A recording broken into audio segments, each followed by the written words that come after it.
see the game now? I think so. Sweet. Hey guys, welcome to the first stream of Sanctus Reach. This is like 2 years old from Slytherin Games, and it is a turn-based strategy that is supposedly pretty close to the tabletop, but I don't play enough of that to know that for sure. So we're gonna just start a new campaign and see what happens. And I'm joined tonight.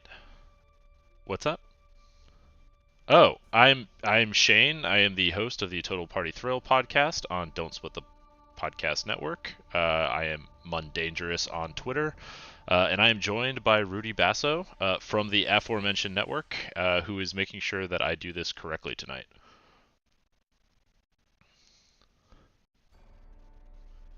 Okay, we're gonna fix that first. 1 second, guys.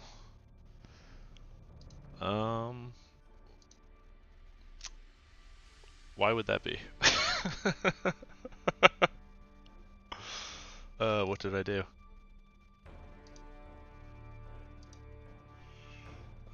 That's gotta be a Discord setting, right?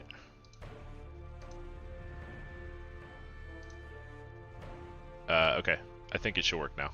Hello? You hearing yourself on stream now? Yes. Okay, I hear me. Alright, look at that. We're so good. So technically sound. Cool, so we're gonna literally start a new campaign. I have played a few hours of this game, not enough to be an expert, so I will turn up the difficulty and probably lose a lot.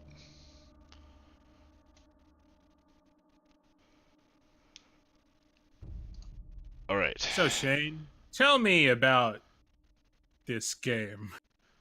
I think I'm playing the wrong campaign. This is great. I've never played this one before. Cool, we'll find out what happens together. So the general idea is it gives you this screen where there's a whole bunch of just information as you scroll around. I think the general idea is you have landed on this planet and you're fighting orcs as space wolves. So we're going to have long manes and there's a lot of howling and a lot of chain swords. And we're going to figure out what happens, because I have no clue where this campaign is going. And the Space Wolves are a very famous platoon of Space Marines? Or... They're a chapter. So the Space Marines are organized into like a bunch of different chapters that all have their own kind of like signature style of combat. And the Space Wolf style is somewhere between like Vikings and literally wolves.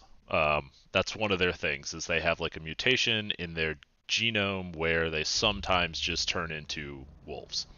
It's great.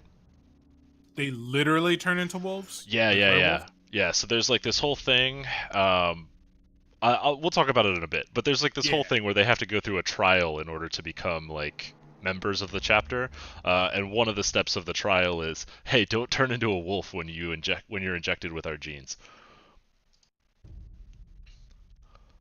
Okay, so we're going to start here at the Thunderhawk crash site. Greentide Grey Fog.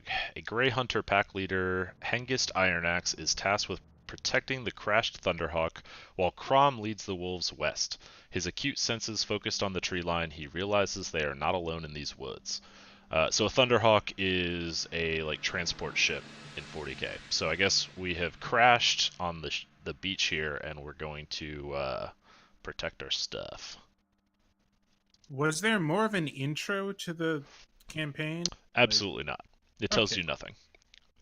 I actually kind of like it. It is very stripped down in a lot of things. It just kind of assumes that you care about 40k and that you know these things, which I respect, because like that's always the worst part of these games, where it's like, hey, it's this huge IP, you know everything about it, but we're gonna waste your time telling you more. Okay, so main objective: defend the gunship. Capture the communications array, hold both victory points. Okay. Grey Hunter pack leader. Oh yeah, that's the text we read before. And then capturing the array will summon reinforcements. Oh, this is great. Okay, so it's basically saying to clear the map and then capture the array. That's good to know. So we'll see what happens. Alright, so now I get to pick what units I actually bring to this fight. So I have played a few games in the past on lower difficulty, so I have an idea of what works. I definitely like this Venerable Dreadnought because it's got a ton of armor and a ton of heavy armor, so it's real sturdy. It's got a lot of health. It's a little slow, but it's got a huge axe that it just wrecks people in melee, and the Stormbolter is pretty good for taking down infantry as well. So Can armor only be pierced by anti-tank units, or does anyone can hurt anyone? generally, yeah, armor will hold up pretty well against infantry, unless they're specifically anti-tank. So I have access to a Meltagun. So the Meltagun, you can see, does 90 piercing. So that means it's gonna do a lot of damage against heavy armored. Gotcha.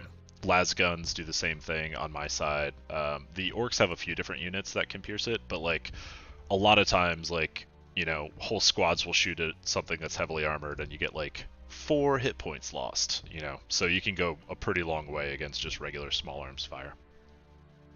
So the Rose Priest has a specific icon next to it. What is that? Or Rune Priest, Yeah. excuse me. So the Rune Priest is my leader, and Rune Priests are the Psychers. They're like the wizards of 40k. So he's got a few different spells he can cast. He can cast Living Lightning, which is like a big AoE attack. He's got Stormcaller, which stuns everyone within 1 tile around him, enemy units, which is good. He's got Thunderclap, which that's his melee attack. And then he has 2 runes. Runes of Protection, which, you know, an ally gets protection, and then Runes of Destruction, which doubles their damage. And then this last ability, the Belt of Rust, gives him a chance to ignore damage from all attacks. I actually don't really like the Psychers because they don't have a ranged attack. They only have their psychic abilities. But I don't have another leader. Oh wait, no. I don't really have enough points to take him, do I? Well, let's see. I've got a pack leader here. He's just a melee unit because he's only got a power axe. My Meltaguns are very good for shooting like heavily armored targets. I don't know. I think I need this heavy bolter though. Heavy bolters are my big anti-infantry unit. It's like a machine gun, or Yeah. So a bolter is basically a machine gun. A heavy bolter is like a heavy machine gun, and they will mow through orcs pretty well. It doesn't leave me a whole lot of other options though. So I guess I have a question about the Rune Priest. Can you modify his spells or abilities, or are those set? That's set because he's level 4. So Gotcha. one of the cool things, all of these you see are level 1. So as they kill units, they will gain XP, and you can add different abilities to them. So typically, like infantry will get grenades first. You can see like these Grey Hunters actually start with a grenade. They get a frag grenade. Like some of these can get like regeneration. They can get that same armor belt that gives you a chance to ignore attacks. Like some of them can upgrade to that. Some of them get like more accurate ammo, or they get the ability to pop smoke, things like that. So I think it's a random progression, but it's just basically by killing enemies and getting the killing blow, you gain XP. And do those units carry over to the next mission, or is it just for the rest of this mission? So yeah, I think they carry over between missions. I'm not sure what happens when they die. I think in the way that this campaign is set up, you get them back and they can go to the next mission. I think they're just kind of like out of action. I know there's a campaign mode where you actually permanently lose units that die on the battlefield, which is pretty brutal. Oh, this Flamer has a fun little flashbang, the photon flash grenade, so it reduces accuracy and combat skill, so that's ranged and melee attacks, loses line of sight. So I'm not going to take that though. I've only got 120. I think I'm just going to take the Grey Hunter and see what happens. I'm going to be betting heavily on my Dreadnought giving me a lot of value here. 450 points. He's got to deliver half of the goods basically. But we'll see what happens. Yo Alex wants to know, what is Sanctus and its reach? So Sanctus Reach, I believe, is the system where this Orc Wog, which is like an Orc basically crusade, has landed and is conquering different Imperial worlds. This, I think, takes place on a planet called Alaric Prime. Um, I don't think they're special in 40k canon in any way, other than that's where we're set here.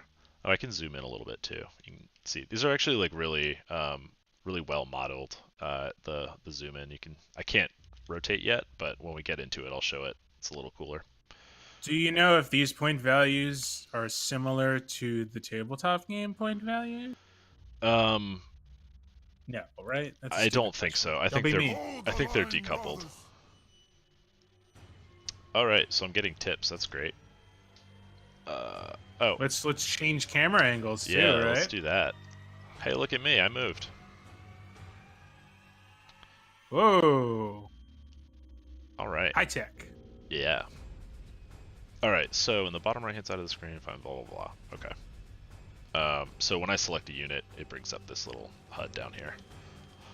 All right, so I can kind of move my camera angle here. Let me zoom in. You can see how these are modeled. They look pretty good. I mean, it's not exactly like, you know, cutting edge, but as far as like these units between their minis and what they look like in the game, they look pretty cool. I'm Yeah, pretty they look happy really with that. clean.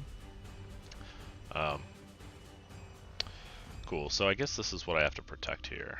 And if I keep zooming out, here's the array. Oh, this is very close quarters. So you only have 7 turns. Are most missions like this? It totally depends. Some missions are like a turn limit, and you're trying to capture the victory points, and like you need to capture all of them before then. Some of them are capture and hold. Some of them are most victory points at the end. I think it totally depends. So here we have Gretchen. Over here we have some more Gretchen. Gretchen are the lowest unit of orc infantry. They're like goblins to orcs basically. They have a real dumb little gun that barely touches anybody, so I'm not too worried about them, but I don't know what I can't see beyond them. That's my concern right now. So I'm gonna go ahead and just walk over here. How's the sound mix? Are we loud on the effects, or are we in good shape? I think it sounds good. Cool. Chat, anyone here? It's a good balance. Alright, Stormbolter. So generally you get 2 or 3 actions per round, or per turn. You also get 1 reaction, so I can set, so if I hover over him, you see these like white squares in front of me. Anything that enters one of those squares is going to be subject to like Overwatch fire, basically. Very cool. Yeah, and I can actually move that, so if I just click this square and click set reaction arc, it'll offer to move the direction I'm facing. So I get 2 more actions. I didn't really get a whole lot out of that shot. So I only have a 55% chance to hit medium damage. Over here, 10% chance better. I don't think I'm going to be able to kill both of these, so I want to see where I can get with my Marines here. And those units are stuck in that 5 model. Like, they can't separate one out to wander off on its own or anything, right? No, so they're stuck in this. But the way that damage works is they come in packets. So, like certain weapons, like a Melta does massive damage to 1 target. So even if you do 300 damage, it'll only kill 1 Marine. Whereas, like, my Bolter can kill or hurt multiple units in here. So there's some healers, like, have healing effects that can target like every man in a squad versus just like a single target. That's very interesting. And they're not taken off the map until all of them die, so they can still capture points and things like that. Okay, so I got these guys down pretty far. Morale is definitely a thing in the game, so the more damage you take, the bigger risk of breaking, panicking. Low morale affects your accuracy, and eventually it affects your ability to move or even take actions. Alright, let's just shoot these guys down. Cool. And I can actually expand this so you can see all the stats for this. So, alright, so I've killed 1 Gretchen unit. You can see I've got 10 whole XP now. That's great. I And now this unit is still up. Over here, there's another unit. So, I don't Does really everyone wanna have the same level rate? Does the Dreadnought need more to level up? Or Yes, yeah, so the Dreadnought needs 700, Grey Hunters need 300, they're kind of, basic Space Marines. The Blood Packs, which are the Initiate Marines, they only need 200 to level up, and you can only ever level up once per mission, basically. Gotcha. Now, do they get a total stat increase or just more abilities, like you mentioned earlier? I'm not sure, actually, I haven't looked at that, so I guess we'll find out together. So I want to keep moving towards this objective. I don't really want to get stuck out in the open with these guys. I think I'm only going to move here, and I'll use my Rune Priest, or I'll use my leader here, pack leader. Hang on, I'm missing a guy, aren't I? Oh no, I didn't take the. That's right, I didn't take the Rune Priest. So I'm gonna go ahead and shoot these guys down with a heavy bolter. It's kind of long range, but the heavy bolter does so much damage, it doesn't really matter. Is that one of those guns that can hit multiple models within a squad? Yeah, so because it's got 5 shots, so every action it shoots 5 times, and that was with well, I can't do it again, but 45% accuracy or whatever. So, and he's down to 3. He's lost most of his unit, so he's shaken. You can see he's got a penalty to accuracy. Can't make counterattacks, has no zone of control, all those types of things. All right. What are some examples of other actions besides shoot? Is it just the abilities, or is there other stuff you can do? Yeah. So actually, this pack leader has a grenade, so I could throw a frag grenade with him. That's one of his abilities. So if I look at his abilities here, he's got a frag grenade. He's got the wolf standard, which means he can use rally. So if I click him, I get this little wolf icon. So that'll add morale in case my units start dying. I can use morale to stabilize them. And then he also has this wolf tooth necklace, which just gives him a bonus to close combat. He only has a power axe, he can't shoot. So I'm basically using him as cover right now for my heavy bolters. So leader leads. That's right. From the front. So I want to set their reaction arc over this direction. If anything comes from the center, I don't really care because I've got my leader in the way.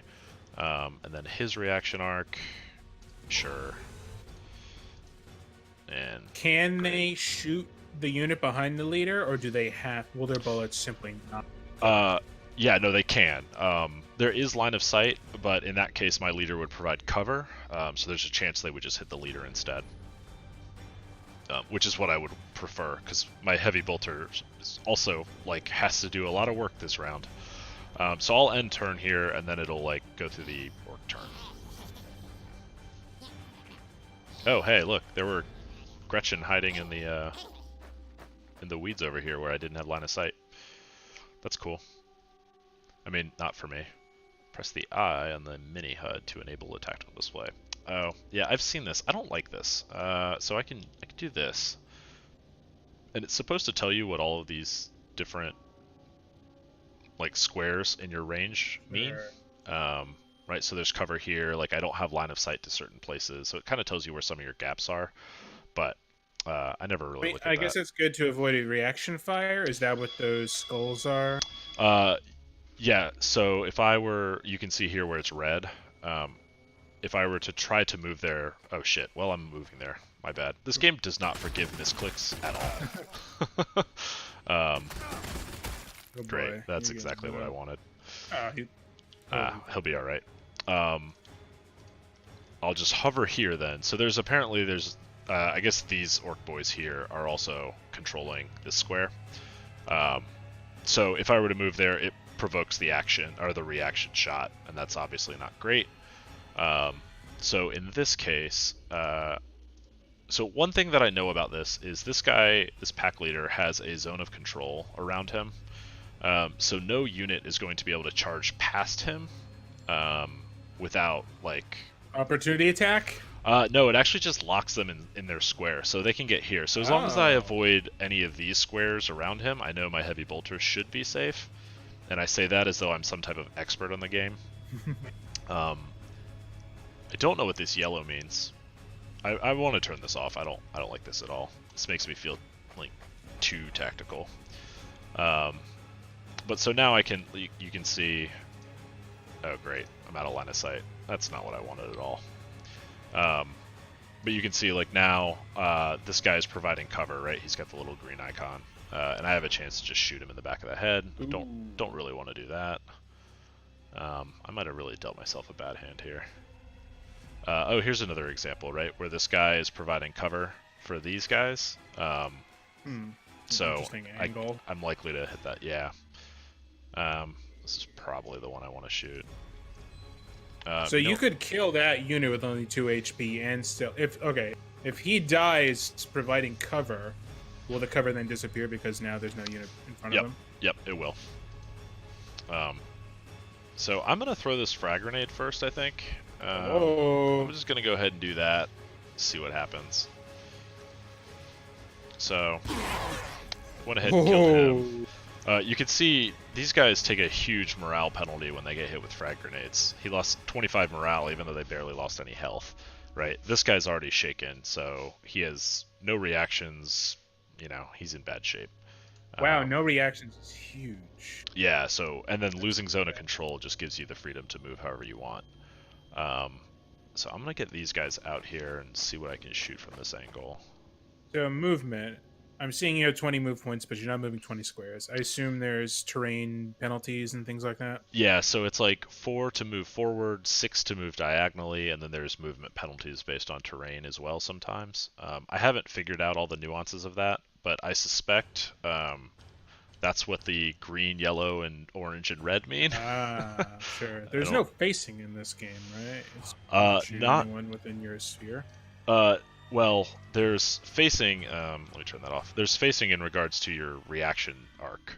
Yes, but just in general, it doesn't cause like move points to spin or anything like that. No. You can change face at any point. The other thing is vehicles do have real facing and different armor, particularly bad armor in the rear. So you do kind of have to be careful about being charged from vehicles where somebody can get around to the rear of the vehicle because they will just wreck vehicles. Dreadnoughts are kind of a special case where they don't actually they don't have any facing. And I assume like they have weaker armor in the rear. I don't think so. I think they just have straight up general. Yeah, and I'm just gonna. I think he's gonna provoke here. He didn't for some reason, and that's fine. Tell me about this dreadnought, because dreadnoughts are modifiable, right? You can stick all sorts of fun guns on them. Oh yeah. So this dreadnought has a storm bolter, which is in true 40k fashion, literally 2 bolters just welded together with a double trigger. That's why it has double the stats of the standard bolter. You'll see, just 6 shots, 3 shots. I think everything else is the same. Yeah. So.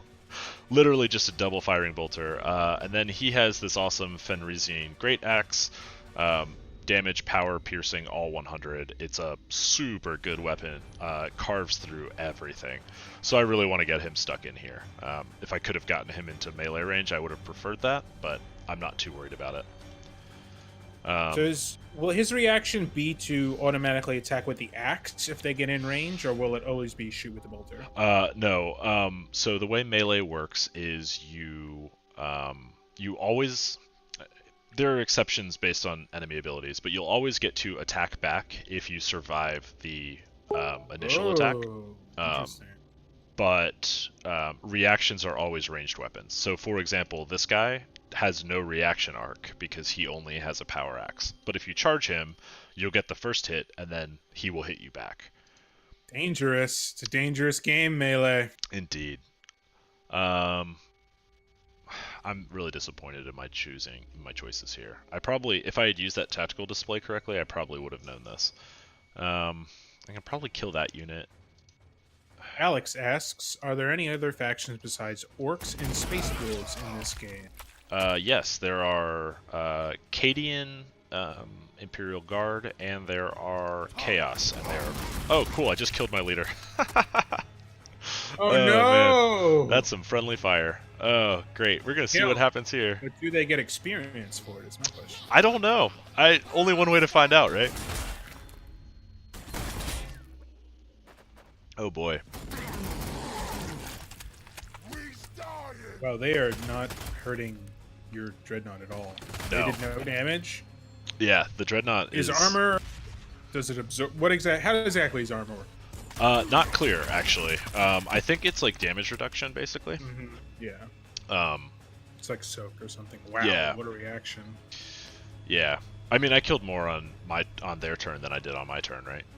Yeah, your reactions. That's cool. So one thing that's worth noting is shooting or using actions reduces your movement points as well. So if I were to shoot twice from here, it's very unlikely that I'd be able to move. So that makes choices, meaningful. These guys are really low. I'm gonna try this. I'm gonna just try and shoot through them. Yeah, I think that's the move. I agree. Yeah. Commander Rudy, watching from above, agrees. Good. I'm glad my field commander agrees. So then I'll move up using what's left, and so that was it took away half of your movement points to use that action. That's It's steep. Yeah. All right. No Eldar, huh? Do you know if they have plans to make Eldar for this game? So the last release was in late 2018. So I don't think it's ruled out that they're going to release more factions. But I have not seen any announcement that there would be. So I hope so. I mean, I think this is a cool bones of a game. I would like to see more of it. I think Alex said that this is the company that also develops that Gladius game. Yeah, they do a lot of the tactical 40k games, so I like it. Now, is that pack leader dead forever? I think Will he show up in the next mission. I think he's coming back in the next mission. I sure hope so. That's a very ignominious death. Sometimes that's how it goes in war. It's not all glory. Uh-oh. They're going to capture your VP. Yeah, I'm going to get back capped here. I'm going to Cloud9 this. Whoa! Look at this guy. Yeah, with my hip Overwatch references. All right, so I know that Sluggas ran in this direction, and then there are these Gretchen here that I really don't care about. So I feel like my bolters can hold this point just fine on their own, with the Dreadnought, and I'm gonna send this Hunter pack down to make sure I'm holding my second point. Oh, hell yeah. Alright, I just got myself a free Dreadnought. Now that's just a random mission event, right? Yes, I had no idea that was coming. But I'm not going to complain. Looks like this drop pod has no weapons, but does have... It's a unit? It counts as hit points and armor. Yeah, I'm sure it looks like it. That's cool. Good, it has morale, too. That's important. Drop pod morale. Right. Alright, I mean, this definitely looks like it's an orc camp, right? I'm gonna move that way and see what happens. Do you have to hold VPs for all of the turns, or will you win? Yes, so I think these this mission criteria, I do have to hold them the whole way. So I'm gonna try and do that. Send these guys back.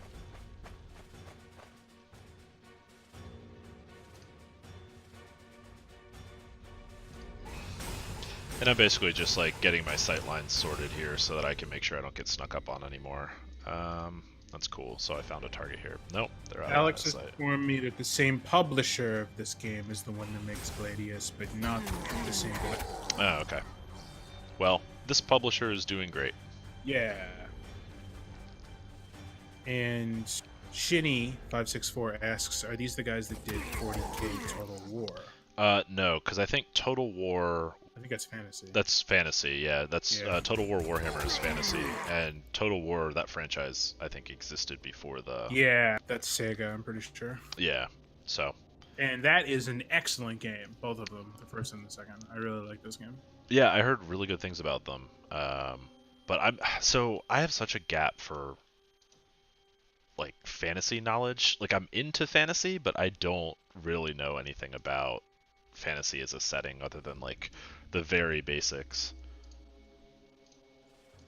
Which means we'll have to stream Vermintide and then learn. Yeah, Alex knows quite a bit about fantasy lore and how it's been a mess for the past bit. Alright, so I was just clicking through to see if there's any units that still have actions that are necessary. Oh, I haven't... We should talk about what this new Dreadnought has. So he's got twin-linked autocannon. The autocannon is a very good, like, anti-armor weapon. It's also good for shooting down, like, single-target infantry. It's pretty versatile.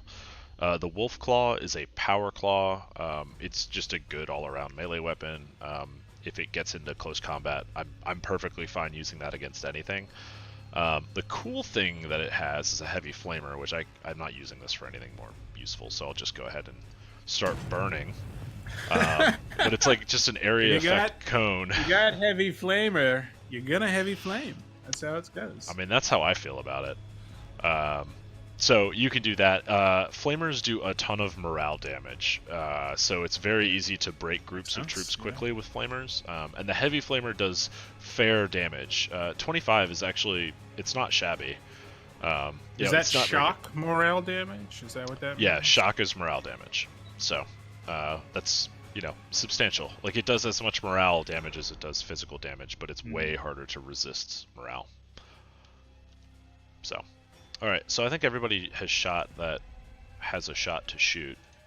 I wish there was a unit list somewhere, maybe in that totally open space along the left hand. Well, there's the briefing. Let's see, what's detailed unit info? Just if there was like a small portrait of each of your units and like, yeah, whether they've gone or not. But hey, whatever. Well, some keyboard shortcuts. No.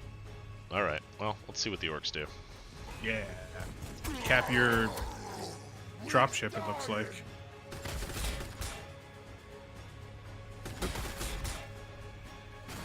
Yeah, they just can't even... Pierce, wow, that's awesome. Can't 1 HP damage. Yeah, he has 450 hit points. They just can't even crack him. Control left click. Oh, so that just brings up that shorthand. Oh, that's handy. It's good to know. Oh, look, they even have portraits for the units. Just... Yeah. Put a bar on the left. There. Let's zoom in on the orcs here. Whoops. Oh, yeah. Well, these aren't that exciting. They're just little Gretchen. Let's go find... These are still alive. Dual wielding.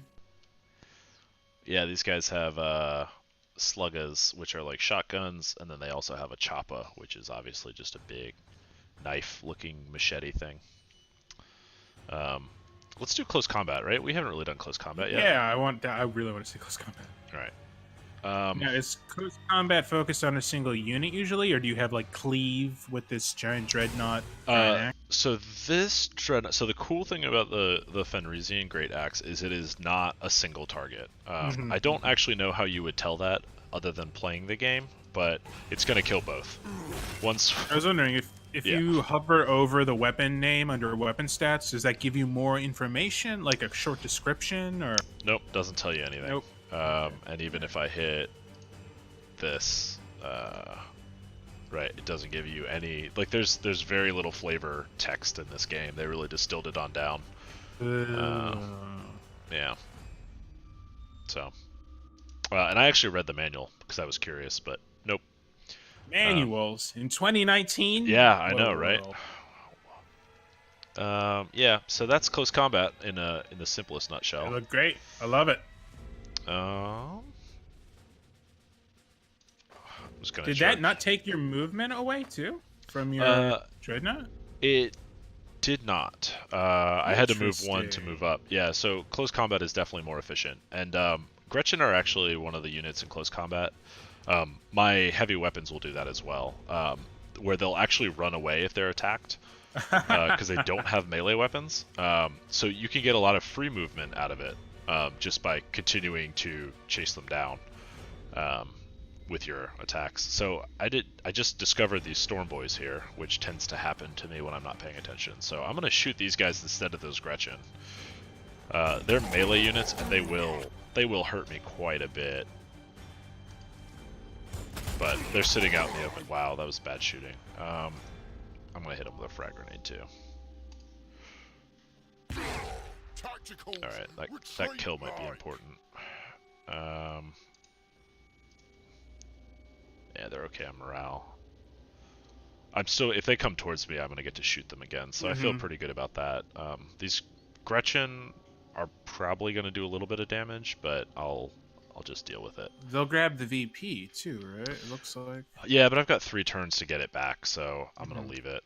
And I can actually move these guys out. They're still, as long as they're in the center, I feel like they won't be snuck up on, and that's what I'm really worried about. So let's do that. Does your heavy bolter squad have melee? No, they will run away from melee. So what is that? What do you mean when you say that? What do you mean? Will they automatically disengage when they're in melee attack? Okay. Yeah, so they'll get attacked. They can't hit back. Okay. Exactly. So they'll get attacked and then they'll retreat 1 square. Ooh, so it really benefits to go after ranged units with melee because they can't hit you back. They just run away. Exactly. Yeah. So like I can carve up these Gretchen in the same way. And actually, these Storm Boys are probably going to do that if they survive to attack the Grey Hunters. I don't think I can actually respond with melee, so I guess we'll see. So there's something threatening here. These Gretchen, it looks like. And I've got 2 actions left. Oh yeah, it says reaction threat. Gretchen. Yep. No damage. So. Great. Can you show me their weapon stats again? I'm curious. For the Gretchen? Yeah. I think they do, 15 damage, 25 power. 5 pierce. Okay. So, yeah. So I guess that's a chance. 5% chance of extra armor piercing damage. That's not good. Like compare that to. Like, the Great Axe has 100% chance of extra damage. Whoops. Alright, I'm gonna close this. Alright, I'm gonna kill these guys. Good night. Alright, nothing is coming from this way. I still, like... I'm nervous of somebody sneaking backwards against these. Even though if I... kind of help cover my dudes. Will this game spawn new enemy units on certain turns? Like obviously you got that Dreadnought, but will they be like new Gretchen because you're kicking so much butt? Or on turn 7 there will be a new whatever. So typically no. Most missions it doesn't. In this one it specifically told me that reinforcements were coming. Okay. Cool. So guess I survived that pretty well. There come the boys that I was worried about. Oh, we're gonna see fire this time. Yeah, so they have more substantial guns. Sluggas actually did some damage to me. Does that second Dreadnought have melee? I didn't forget. He does. Yeah, he has the Wolf Claw. Oh, what is this? Are all Dreadnoughts usually equipped with 1 giant melee weapon and 1? I believe so. In 40k canon, it totally depends on the combat doctrine of the chapter. So, okay, I gotta get these guys the fuck out of here. That battle wagon. Let's check this guy out. Yeah, so he's got 100 armor. Good ballistic armor too. Do I know what's in it? Yeah, it's got Sluggas and... so burners are the flamer weapon. Sluggas are just melee. Boy. And that big shooter does... It's the orc equivalent of my autocannon, so that's pretty substantial. I need to get these guys into cover. If you blow it up, will the units inside die? Or will it just... I think they just spill out. They might take damage. Alright, I'm gonna get into cover first. We got some questions from chat. Are there still Terminators in Warhammer 40k? Hell yeah, there are. It's a big thing in 2E. Yes, there are definitely Terminators. Terminators in 40k have been a little bit outshot, like in the tabletop game now. have been a little outshined by Primaris Marines, which is a little bit of a source of dispute in the 40k community because people like Terminators. And for the rest of chat, what is a Terminator again, Shane? Terminators are elite infantry in like super heavy armor. Even more elite than Space Marines, which are already elite. Oh yeah, there's just layers of eliteness. That's 40k in a nutshell. And a question from Farm Goat. This is more of a general question. What's the best way to get into 40k? Into video games, RPGs, tabletop. What are you interested in? What do you think of Farm Goat? Let's get some specificity. Too general. I guess I can just answer all of those questions, right? Do it. Oh man, show the expertise off. So if you want to get into video games, pretty much. Ooh, that's tough. There's a lot of good ones. There aren't a lot of great ones. Oh my god, that flamer.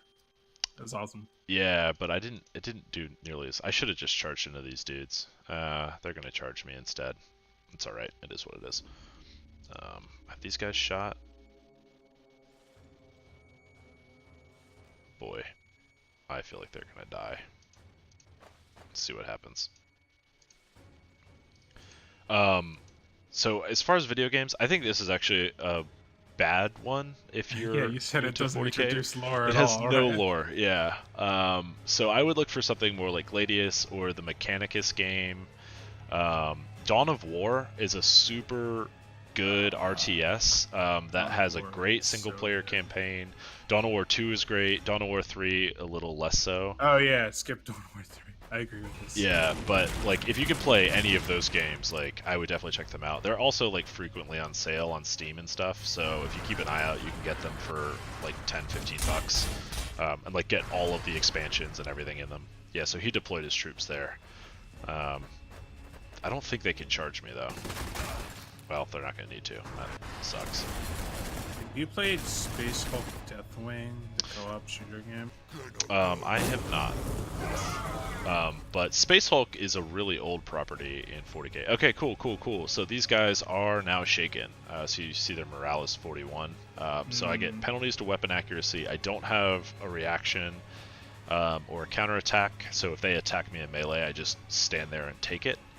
And then, importantly, I don't have a zone of control, so enemies can move adjacent to me however they feel like, which is not great. But you want to play the O's, right? Put that Dreadnought on the VP and you'll win, right? Final turn? Oh, this is final turn. Yeah, that is what I want to do, isn't it?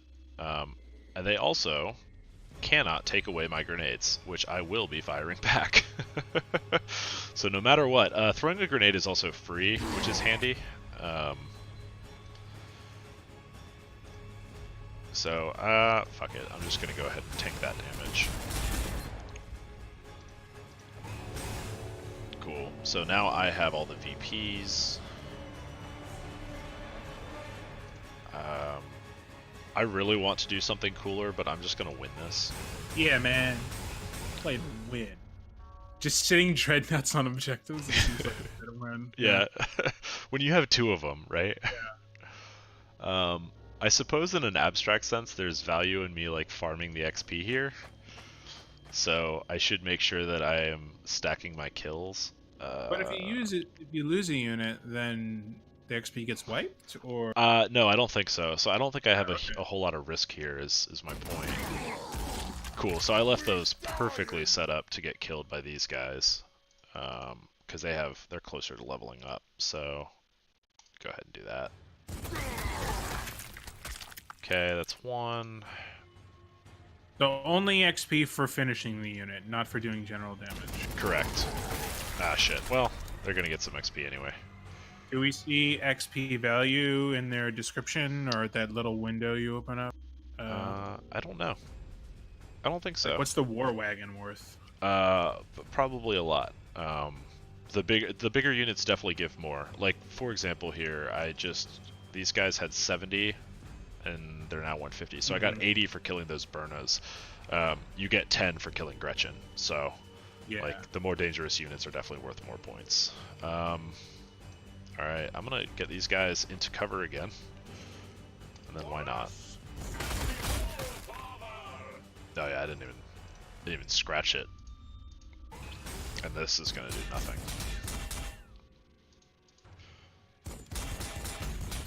Wow, armor is... Yeah, I mean, you have to bring the right weapon to the party, you know? These guys... Some of your Rune Priest, could he have done some stuff with his magic or whatever? Yeah, the Rune Priest, Meltas, Las cannons, my auto cannon on this Dreadnought can do some pretty good damage to it. It's just that, you know, he happened to not be in range here. I think I'm just going to turn this way and then see what happens here. Yeah, so that was video games for 40k. If you want to play the tabletop, I would recommend starting with Kill Team, which is a like $30-$40 book. You can play multiple factions in it using only one box of models. There's a lot of factions that are pretty playable under $50, so it's a pretty cheap investment to get started there. So, you know, as far as Games Workshop games are concerned, that's cheap. Perhaps not objectively cheap.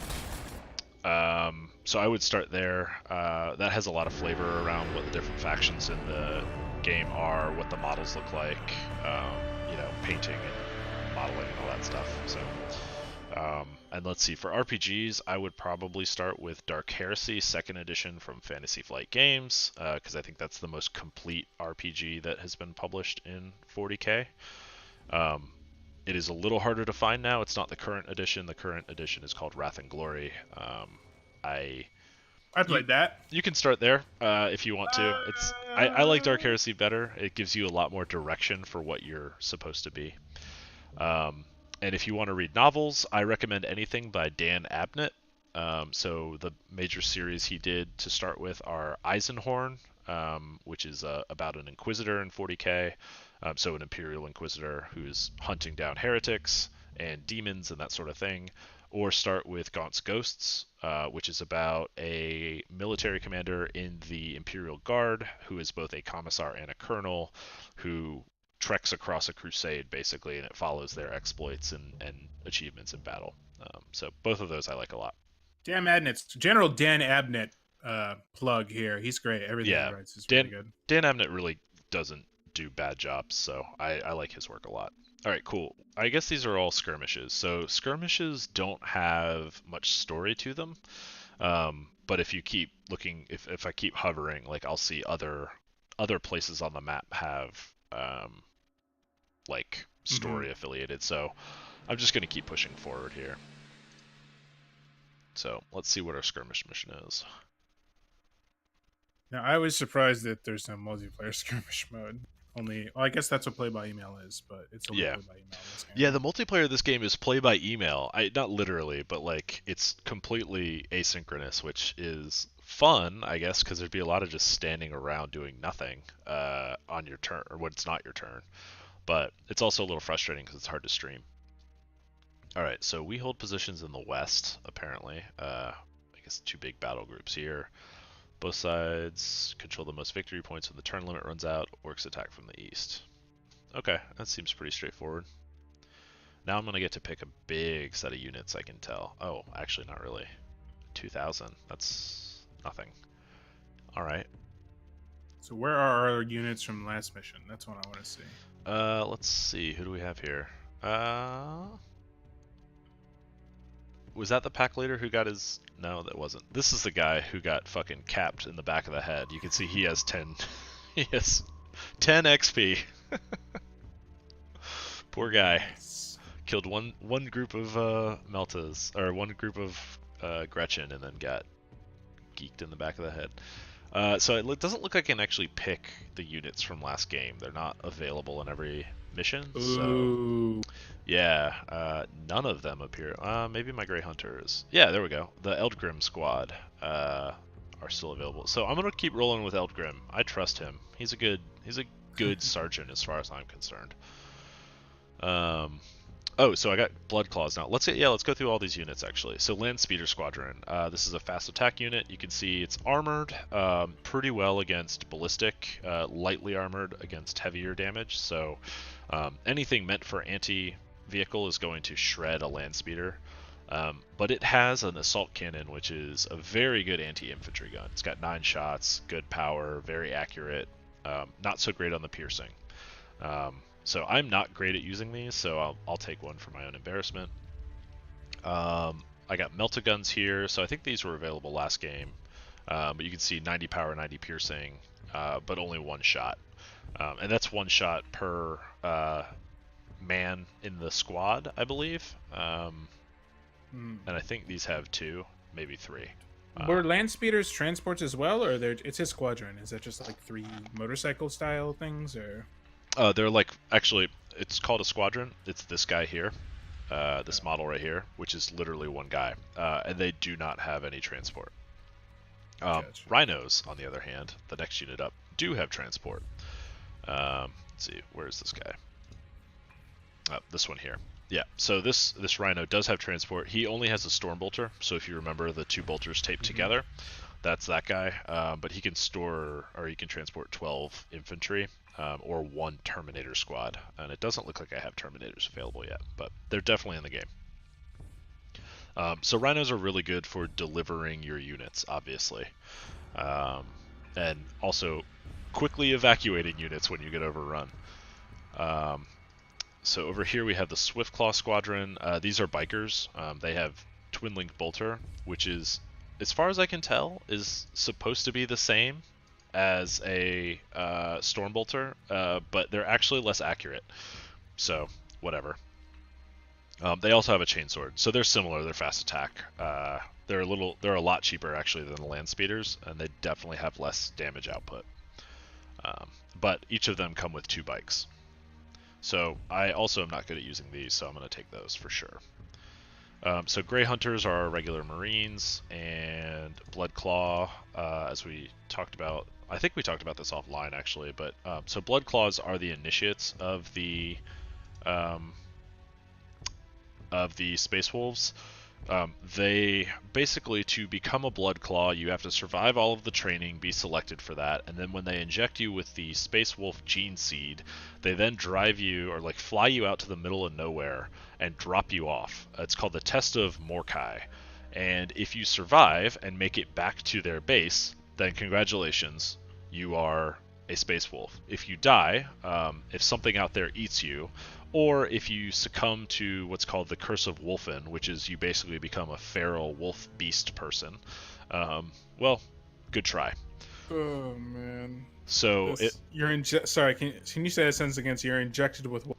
You're injected with their gene seed, which is basically like their superhuman genome. Gotcha. Yeah. I try to avoid being injected with gene seeds. Just in general, it's a good idea. Yeah. Personal policy. But the Bloodclaws, you'll notice, have a bolt pistol and a chainsword, which is typical of close combat units in 40k. Every other chapter would also give them a jump pack, so that they can get into combat quickly. The Space Wolves, they decided, no, we don't need to do that. You could just hoof it on your own. So that's what they do. They have bolt pistol, chainsword, and they just have to charge in at the front of the pack. If they prove that they're very, very good and hardy and strong brothers, then they will be promoted into Grey Hunters. If they're a little too crazy, they will become Skyclaws, in which they do give them a jump pack, and then they can go fucking berserk and melee all they want.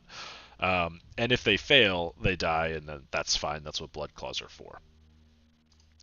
So I'm going to take, I've got 2 options in our pack leaders here. So the guy that I had before, Heingus Iron Axe, he had that wolf tooth necklace, which gave him extra melee, which of course he didn't get to use because he got capped in the back of the head by friendly fire.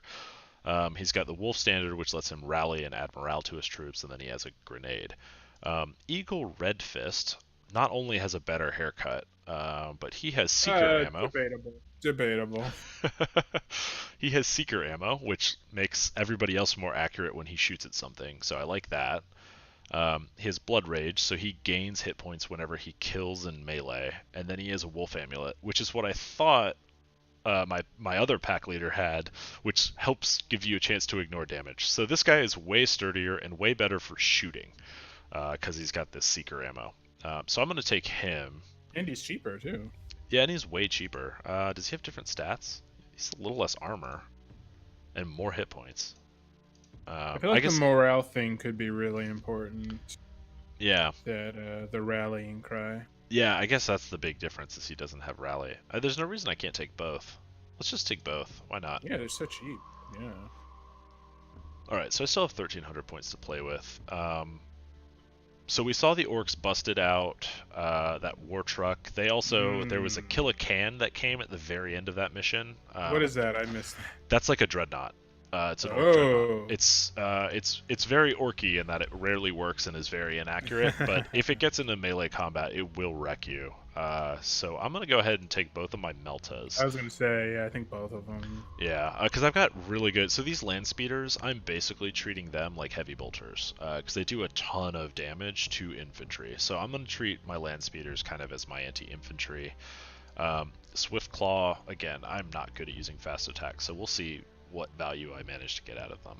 I mean, the melta guns will still hurt enemy infantry too, right? They won't be that significant, but they'll still do something, right? Yeah, they're really good for taking out like single targets, like leader types. They're not like if I end up shooting them against like Gretchen or even like Sluggas, like melee orcs, like I'm kind of wasting their capability. But yeah, they pretty much delete whatever they shoot from an infantry perspective. It's just they only shoot once. So I'm gonna go ahead and take some of these Grey Hunters. I'll take like 3 of the Blood Pack as well. God, that leaves me so much more.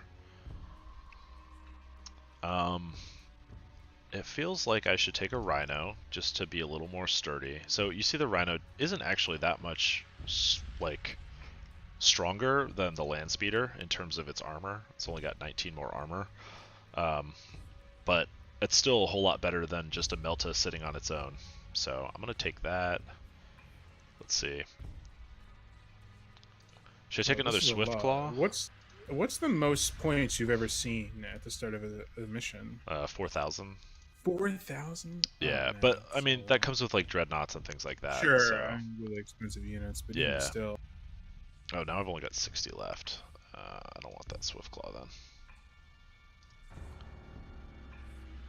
Did you take a heavy bolter? Was that an option? I don't have. Yeah, I don't have any heavy. Long claws, I think there are long claw, something like that. I kind of painted myself into a corner here, Rudy.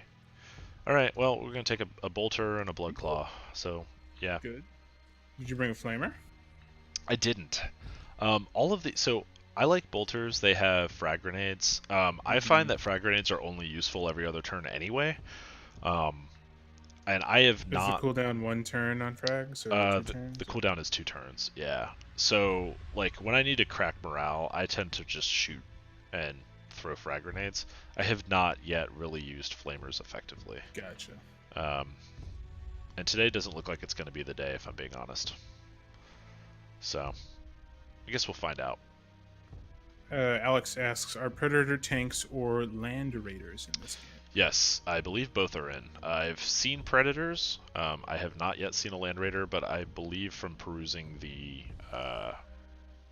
manual that I remember they had Land Raiders available. Are those like super huge tanks?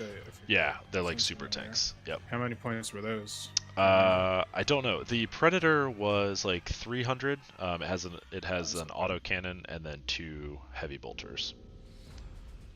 And because it was me commanding them, as soon as I got them, I proceeded to get charged and then hit from the back, so it got melted pretty quickly.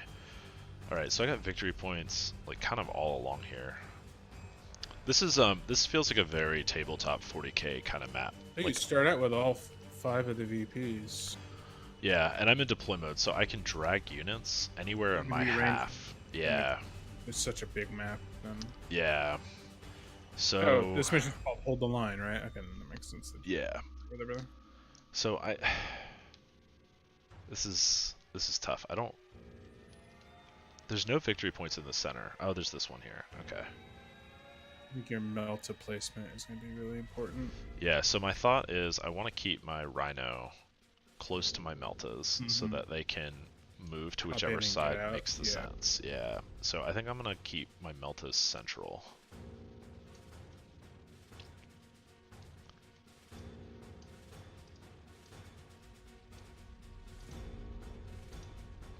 What is the movement for your Rhino? It has 36 move points, so it's pretty substantial movement range. Yeah, you can see it can get out of here pretty quickly. So.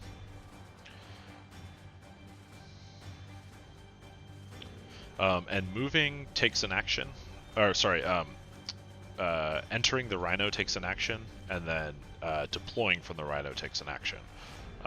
So you can, get out of the Rhino and shoot once, typically. There's no shooting from inside the Rhino, right? There aren't. Correct. Yeah. Whatever. Yeah. All right. What else do I have here? I've got this Blood Claw pack. I want to get them up front. So Blood Claws have just the regular 20 points of movement, but you can see the area that they threaten is the 2 squares surrounding them. Like they have no facing. They'll threaten any square around them. Whereas the rest of my Grey Hunters do actually need to aim at their targets to react.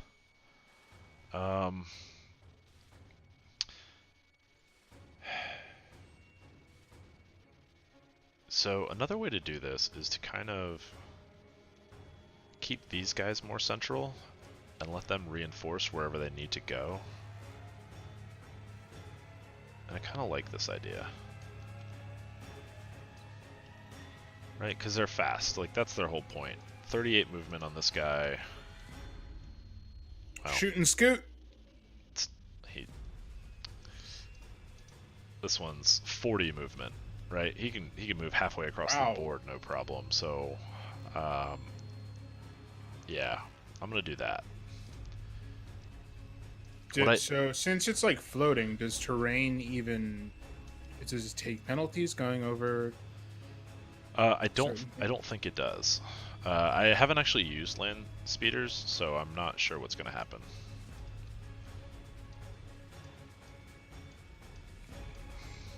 So I'm real weak on this flank. Which pack leader is that? That's my melee pack leader.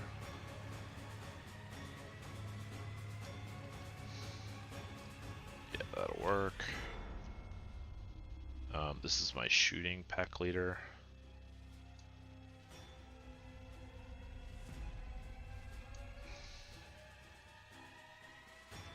What's your favorite 40k video game? Not to put you on the spot, you don't have to say. It's Dawn of War. Excluding this game. Okay, fine. Yeah, Dawn of War for sure. Yeah. I've also heard good things about Inquisitor, Inquisitor Martyr, which I believe is actually based on the Dan Abnett books. But I think that's a series, and it's sort of more of a God of War style, kind of action adventure. Like a third person. Yeah.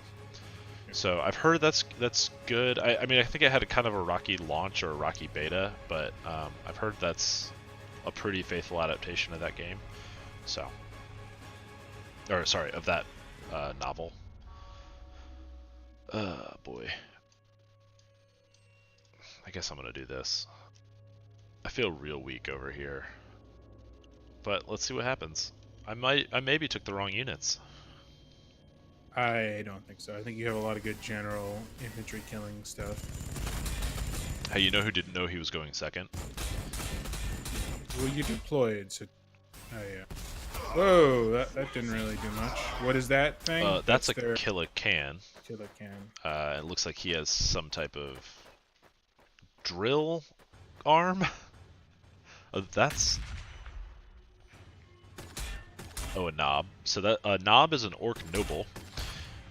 Who is bigger and badder than the other boys and gets promoted. So they're the elite. They're one of the Orc elite units. Let's see, those are just boys. So in this mission, Rudy, I don't think they're going to reinforce at all. Yeah, because it's a skirmish, right? I think that was special for that last scenario mission. Oh boy. They're going to kill my land speeder. I'm going to lose this land speeder in turn 1. That is not the way to get 300 points of value out of it, I'll tell you that. It might survive. They're not. So how's the AI in this game? Let me ask you, Shane. What do you think of the AI? It's pretty easy on the intermediate level. That's why I turned it to hard. I don't know what's going to happen here. They might actually be really good. What tends to happen on the story missions on the lower difficulty levels is the orcs sit in camps around their objectives, and they won't reinforce each other. So, like, if you have 6 in a row, the orcs in camp 2 will not reinforce camp 1, right? So they won't move on down the line and form bigger mobs. One, because in orc lore, they're not friends with each other, or? It's I think it's a mistake. I think it's just lousy. Well, you call it lousy AI, but I think what it is it's just like kind of more intermediate AI, right? Like it's sort of a structured encounter versus kind of being more flexible. So let's see, what does this knob have? He's got good ballistic armor, not good heavy armor. He's got a lot of hit points, but he's one guy, so he's a leader actually. He's got rally and stick bombs with anti-armor grenades. Wow, I gotta get these guys out of here. Yeah, my land speeder lost half. And melta him. Yeah, exactly. So that's what I want to get to, but I want to make sure these meltas are covered, because I don't want them just sitting out in the open. They will get charred. So I need to make sure that I've got squads here in front of them. Would the rhino being in front of them be a good idea? It could be. Right now the rhino I've managed to choke. And I need to get these guys out and shooting first. So I'm going to go ahead and do that. And I liked this plan here. Oh, of course. Put them right in cover. Fuck.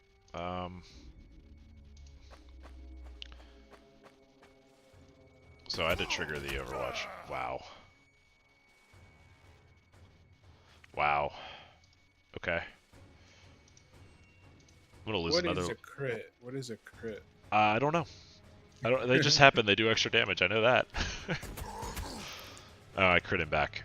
So first of all, this has Seeker on it, so you now see my chance to hit is 130%. Which is what I really wanted, is to get the Seeker ammunition on this knob so that whatever I hit him with is now going to be way more likely to hit. What's important about that for this Melta is now my chance to hit is up to 75 when it was like 35 before. So, there you go. That's how you delete people. Of course now, I wish I had shot the Killican. But, they're out of range anyway. 2 shots, right? Okay. Alright, now I gotta think, do I want this? Oh, don't forget about friendly fire, 3 units. Yeah, so I think when they're next to each other, they don't friendly fire. I'll double check that. Definitely don't want to accidentally cap my dude again. That would just be embarrassing. Melta, you meltas! What a mistake that would be! Yeah. So what's my range on this Melta? Is 4. 1, 2, 3, 4.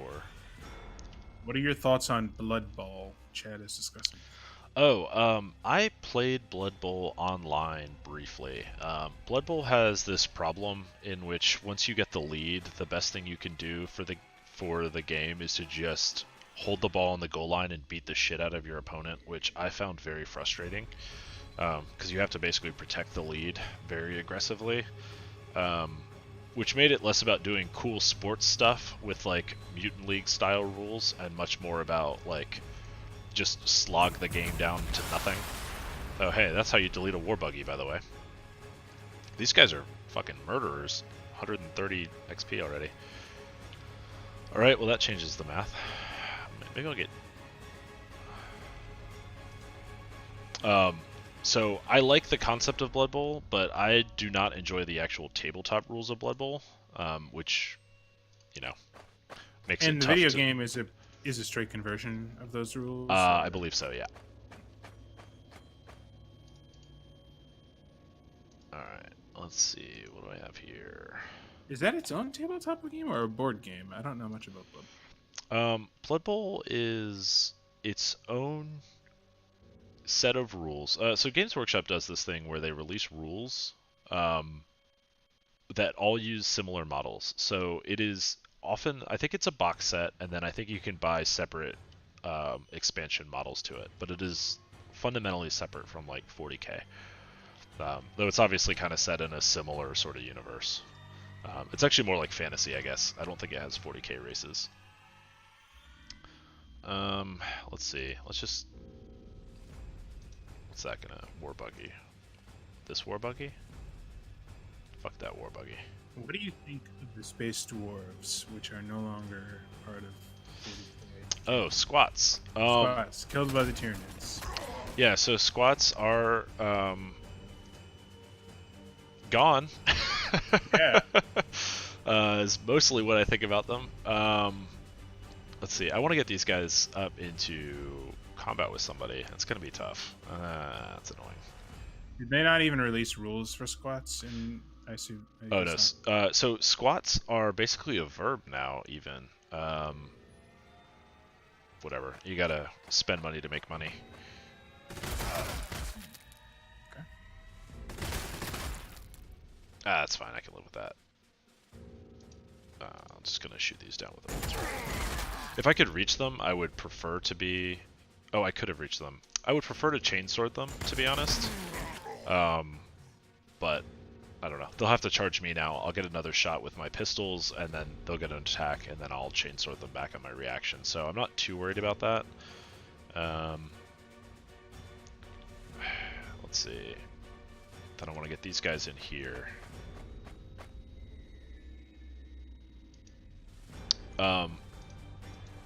Yeah, that's great. I believe we're talking about squats. Yeah, so squats are basically a verb now. So anytime something gets removed from 40k lore, which is happening actually a decent amount, now that like Games Workshop is public and has investors and wants to be at least moderately socially responsible, that's happening more, which I think is good overall for 40k. But so the more problematic elements of the setting are kind of getting removed, and people call it they're getting squatted, basically, which is to say they're deleted from the game. So if somebody said that squats were coming back, I would be here for it. It just seems kind of strange to ditch the space dwarves, since dwarves are like an integral part of any fantasy setting. Well, that's kind of a thing about humans in 40k, is they're actually more like dwarves than they are like humans, in like typical fantasy parlance, right? Like they're insular, they're sort of racist, they have like this like very hierarchical kind of caste and clan system. They're definitely not like the good guys that humans are typically, right? And they don't have any of the sort of like flexible like morality or like go-getterness or like any of the sort of like nobility that humans are generally implied to have in most fantasy settings. So they're very much, it's hard to call them the good guys in 40k. I don't think they're very much like humans, to be honest. I mean, there are no good guys in 40k, right? Well, yes, that's true. Let's see. Is the Empire good in fantasy, or is there good dish? You'd have to ask an expert. Sure. Alex in chat, tell us. Alex says the Tyranids are the good guys of 40k. I mean, the Tyranids are definitely killing bad guys in 40k. I don't know that they're the good guys. But I don't feel so strongly about it to argue. I would vote for the Tyranids in 2020.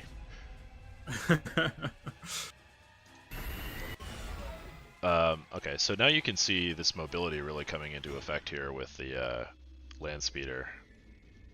It still loses movement when you shoot, right? Is it 10 for everyone? For them as well? Or is it a percentage? I'm not sure. We should maybe experiment a little bit here. I'm liable to lose him if I do too silly stuff, but we'll see. So I've got 6 movement points left. Let's see what happens when I just try and fan these dudes. It's a 90% hit. It's a 35. Oh shit. I won't do any damage to him though, because he's pretty heavily armored. I'll just fan these guys and see what happens. So it does confirm your action, right? I see the options are going from horizontal to vertical. That's double checking that you want to attack or whatever, right? Yep, okay. Exactly. So when you click the square, it gives you the available options in the square. So like for this guy, he's got this rally ability. So when I click his square, then it offers up rally. Likewise, like if I click this square, it says, do I want to aim there for my reaction? Do I want to just like strike down the cover, or do I want to throw a grenade? It doesn't confirm the action though. Like once you click one of these buttons, it does it, which is not always great for me, who's sometimes careless. Yeah. Have you tried the 40k MMO thing? I did not know that there's a 40k MMO. Please don't tell me about it, because then I will dedicate my life to it. I don't know if it's a pure MMO or the whole thing is like instance missions. I forget. I mean, that's interesting. I guess. Not everything needs to have every type of game. Like I would be interested in that if it were doing things like kind of like inquisitorial agents, you know, like on missions trying to like root out heretics or, you know, defeat whatever demon cults in the underbelly of a hive, something like that. Like I think that'd be a cool game, and that would work for instance missions, but I don't think it works for like this. Certainly would be a little silly, I think, because you really need the scale of combat to make this interesting. So this is a free-to-play game. It's listed as MMO. It has a premium currency called Rogue Trader credits. Oh, nice. It's called Eternal Crusade. Well, it's an MMO, so that's aptly named. Oh god, I'm gonna melt this. Meltas are so good. That's silly. What have I done? I almost forgot about that unit. Because I'm bad at games. So here's the first time we've moved a vehicle, actually. So you see I have another option here, which is turn hull. So that angles my armor. Facing, right? Yeah. But armor doesn't matter with that? Oh, armor does matter, because the let's see, when I click here. So this is front, side, rear, and you can see like the front is twice as armored as the rear, basically. Oh, that's what those slashes mean. Yeah. Okay. And I only know that intuitively. I've not actually seen anywhere where it told me that, but play a couple missions. Maybe the future of Shane plays includes Eternal Crusade. Is it free to play on? It's free to play on Steam. Yeah. Oh, on Steam. Okay, that definitely increases the odds.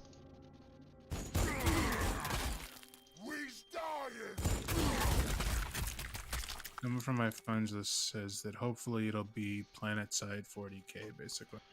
Oh, that's interesting. So I played the game. Oh, I can actually shoot here. I'm gonna do that.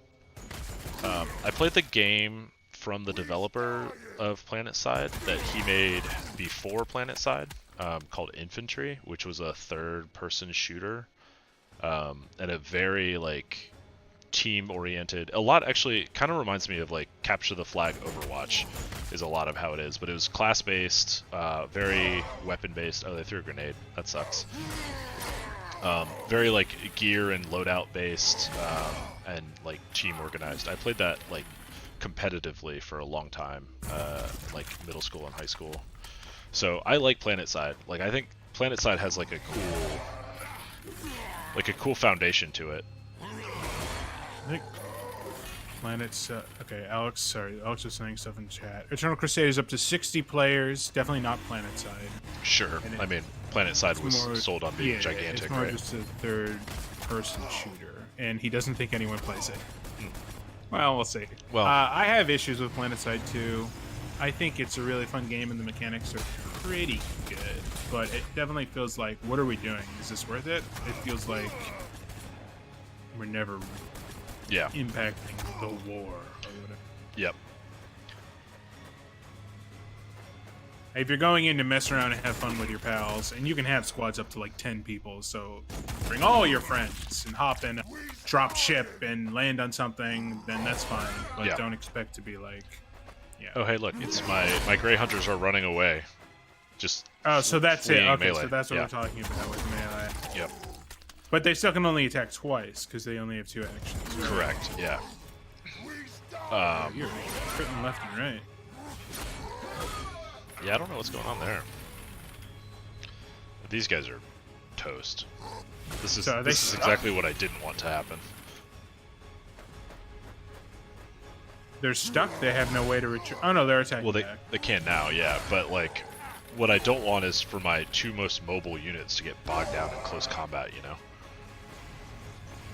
Especially given that they're kind of fragile. All right. Yeah. So the nice thing is these guys have lost morale. I don't know where that grenade came from, but it definitely did more damage to them than me. Idiots. I mean, very orky, of course, but not good strategy. And these guys don't have a zone of control, so I could just leave. Can you shoot point blank? Are there huge penalties? Or is there a possibility that you can get melee? Depends on gun. Like a heavy bolter, for example, like takes a huge accuracy penalty. Like the heavy weapons tend to take accuracy penalties at close range. For these guys, they have to use their chainswords. Gotcha. I don't have the option to shoot bolters. For these, I have the choice because they have a pistol. They can shoot adjacent, or they can use their chainswords. You can see like higher chance to hit and higher damage with a chainsword. The downside is they get a clap back, right? Yeah.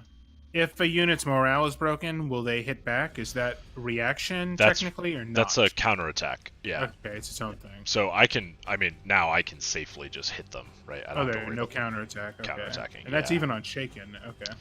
Yeah, I mean morale is important to manage. It's definitely worse for orcs and for Imperial Guard. Imperial Guard have the similar problem to orcs if they lose morale very quickly. That's why they have commissars to shoot people who get scared. You know, because 40k. Not the good guys. Yeah. All right, so I'm gonna. These guys have good morale still. I'm gonna. Oh, these are knobs. So these knobs are elites. I need to be careful about what I use with them. What's that knob? Knob is an orc noble. But you can see stats wise, they've got a lot of ballistic armor, not a lot of heavy armor. And yeah, like a ton of health, right? They're very hard to bring down. Whereas like my pack leader has 200, and I guess probably still better armor. But yeah, so these are similar to Space Marines basically, except that they have a lot of health. So I need to make sure that I bring the right weapons to bear on these guys, and I'm gonna want to move closer. So if you're next to cover, you claim it, and then it doesn't impact your shooting accuracy, so I definitely want to move these guys in. I'm going to go ahead and throw this grenade, see if I can break them. Do I have a better target for these? These buggies. Well, these buggies, so buggies are kind of very frail. Like 200 health is basically the same as the Space Marine, but they have worse ballistic armor and really not much for heavy armor either. I'm actually not too worried about those. And I think all these victory points are all of the victory points, it looks like. Yeah, because I'm leading 5-0. I didn't actually have to advance. I guess we'll see what happens. The best defense is a good offense, right? That's Imperial War Doctrine, as far as I interpret it anyway. Here's some Burnas here. So I definitely don't want to get caught in those, because those will melt my morale. Those are the Flamer unit for orcs. Combi Scorcha, so a Scorcha is just a flamer, like a Burna, and Combi Shooter means they can shoot and use that. Knob flamer. Gotcha. Yeah, and they have a stun bomb, which I probably don't want to get hit by. So I think I want to get if I can, I want to get my heavy weapons into these knobs and into these knobs. Oh, the language of this game. Yeah, it's great. All right. 80%. I can live with that. What are some other turn-based strategy games you like to play? I don't. Civilization, I guess. like, but that's so much more than just a turn-based strategy. How about XCOM? Have you XCOM'd? I have never played XCOM, and I think this is actually built off a game called Fantasy General, or at least it's very similar to it from what I've read, but I have also never played that, so... I read that Slytherin do, like, just general war games too, so it makes sense if they just converted their engine to... Yeah. Yeah, I think that's what they've done. Okay, so I definitely don't want to get into this range. Oh, actually, I don't mind that.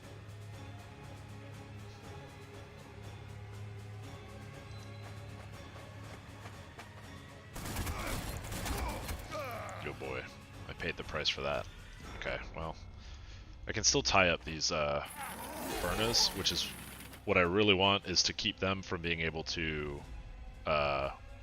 bring their Burna on anybody, and right now they're stuck in a zone of control with this, and Burnas can't be shot. Well, I guess they can. I don't know. Whatever. I'm gonna kill those Burnas anyway. Maybe I'm making bad choices. We'll see.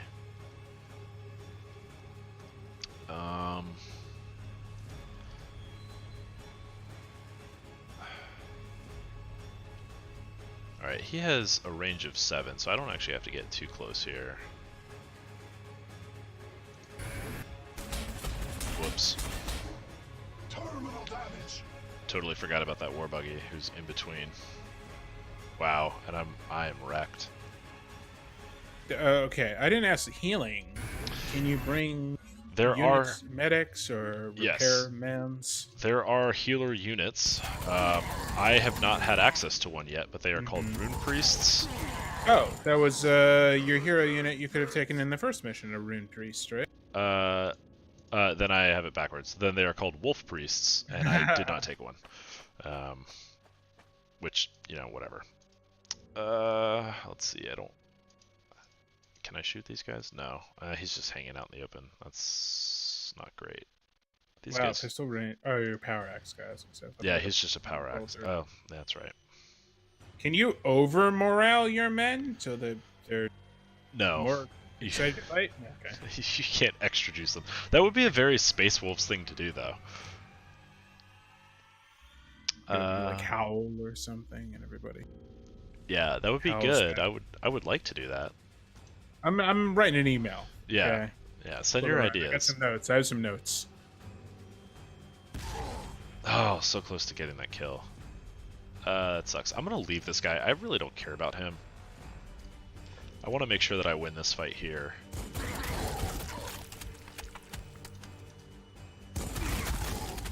Oh god. Okay, well.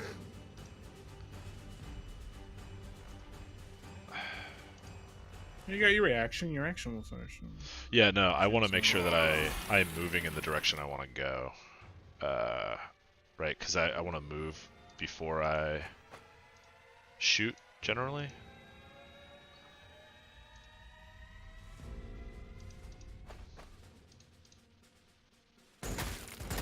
Oh my god, you assholes. I can't believe I left that guy alive. He'll get ripped up by reaction fire. Yeah, I guess you're right. Alright, they're tied up. Is anyone close to promotion? Not really. So, yeah, these guys are close actually. I'm gonna go ahead and farm some XP for these, I think. That makes sense. And these Meltas are close. These Meltas are... Oh yeah, the other ones gearing up for it, yeah. Their Dreadnought still alive? I forget. No, that's where they got their XPs. I just melted those. You are very much winning this engagement, I think. Yeah, this is a little weird. More high. No, but I think you have line of sight to the entire edge of the battlefield, the eastern edge. You're kicking butt, man. I don't know what's over here. I guess I don't really want to leave this spot though, right? Make sure they don't backcap me here. Yeah, I was gonna say they might have guys sneaking around the left, but you've got a unit of bolters. Yeah. Bolters watching. Yeah, I mean that's a good point. I should make sure that I'm spread out enough to maintain like line of sight across the whole map. You got turns. You got lots of turns left. So even if they were to run around you, you go chase them. Turns for days. Also, I gotta lose 5 of these before it becomes relevant. Or, well, I gotta lose 3 of the 5. Yeah. Wait, does it cost movement to turn your tank? No, it doesn't. That's free. Oh. These shot. He can't shoot. Alright, I gotta get these guys up somewhere. These guys out of here. The bullet with a no-go sign around it, does that mean no more actions? Or? Yes, that means that they are shot out. So I still want to get damage on these knobs, and I'm just not sure where I'm going to get it from. I could do it here, but I can confirm this kill and get a whole lot of XP for it. So I think I'm going to do that. So they're broken. Will they retreat? What is broken's? Broken means they can't move towards me. Okay. And they can't attack, actually. Okay. So that's good to know. But I do want to confirm these kills, right? Because I want the XP for it. The XP, yeah.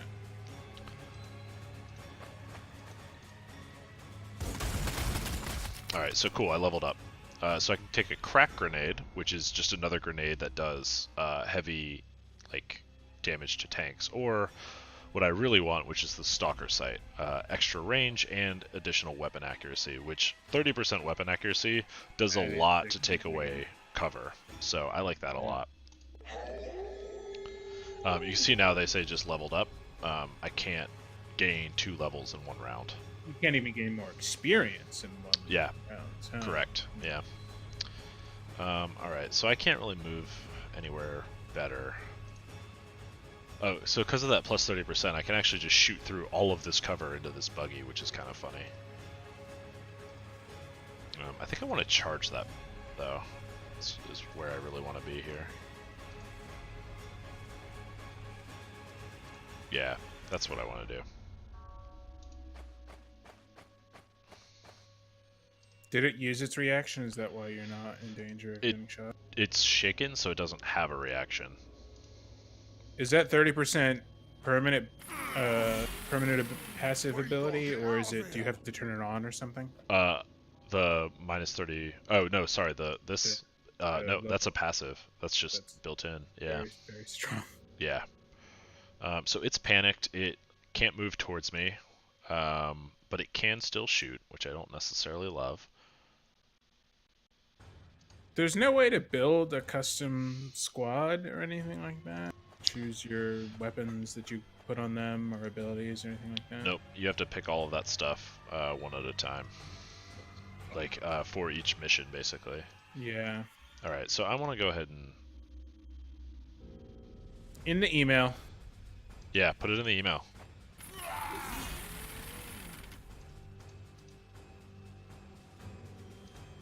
Yeah, I want to get some Power Fist action in here. Now, what is a Power Fist? A Power Fist is a fist, like a glove, a gigantic armored glove, that passes a strong electric current through it. Oh, I don't have line of sight. Okay, well, I'm going to kill him then. That passes a strong electric current through it and does a lot of damage. So, 40k is real serious. I wonder if Nintendo stole that idea for their Power Glove. I mean, Power Glove isn't a weapon that you attack someone with, but still. Wow, that was a bad choice.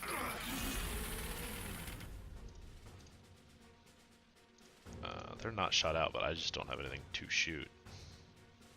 I can shoot armor, or I can shoot some of these,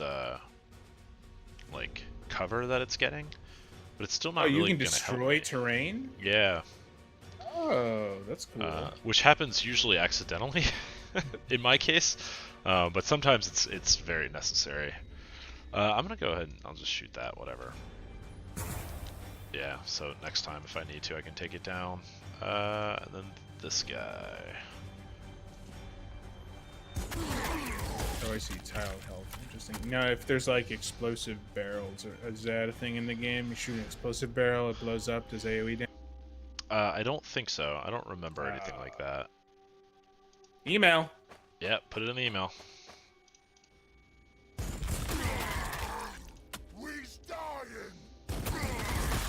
There we go. Okay.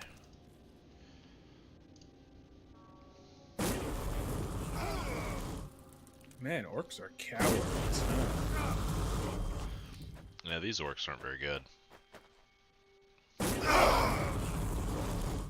He's gonna have to boost himself. Okay. So So no, my poor wolf brother. Ooh, those knobs, flamers. Yikes, dealing damage. Yeah, brilliant move there, bud. What do people consider the most popular Space Marine chapter? Space Wolves, Ultramarines, Blood Raven? Man, it's definitely not Space Wolves. Space Wolves are like 40k people hate Space Wolves. I can understand that. They sound weird. They're a little memey, you know. But nobody hates. I think the most popular and also like the most hated are Ultramarines. Because they're like, fuck. Ton of XP given for killing those knob flamer units, which are whatever they're. Oh yeah, he really did.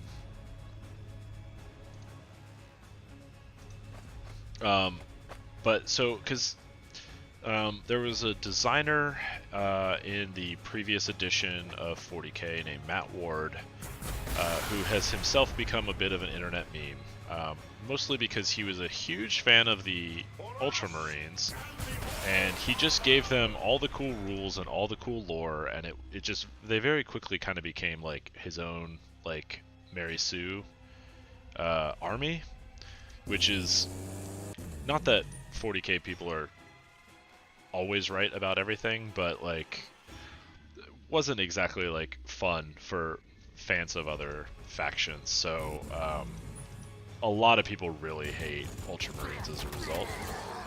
But like they're good, and like they do have like kind of that Roman Imperial Legion sort of lore to them, so they have like kind of cool lore if it was just reined in by somebody who had a little bit of restraint, and like showed a little equal favoritism to like other factions. How does development for 40k work? Do they have a team? Like, was there no one else to be like, Matt? Whoa, hold on, Matt. Let's take a step back. Is it like, okay, these are my armies. These are the rules I'm in charge of for these armies. I think I don't know. It certainly seems like somebody should take him aside and say, hey man, maybe don't, but they should level up now. Hopefully. Wow, I thought I was gonna get that kill in. Where is this guy? Fuck. I really want to get the kill on that Burna from my For your Meltas? from my Meltas, yeah. These guys level? Oh, these guys are close too. Shit. Oh, I'm gonna go another round without leveling everybody. That sucks. Do you have a tabletop army? We haven't really discussed your foray into that. I have a bunch of old Space Marines, and I have a couple kill teams, but I don't have a current army. Because 40k is very expensive and very time consuming, and that's like hits my limit. I don't know, can we do it?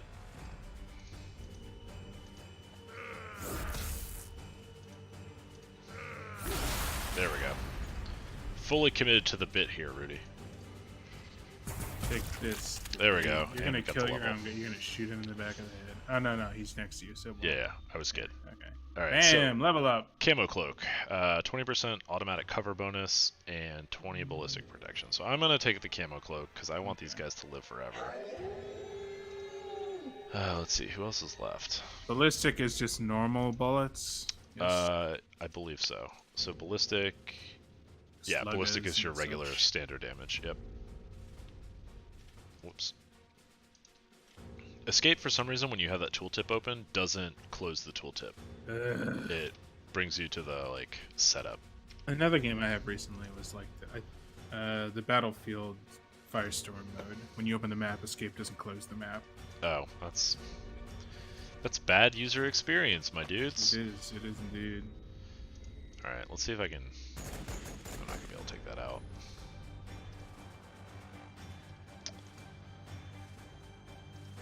What even are these guys? I'm gonna lose these bikers for no reason. I guess this. But it doesn't matter, this fight's right? basically over. Yeah. Yeah, I think you chased them down.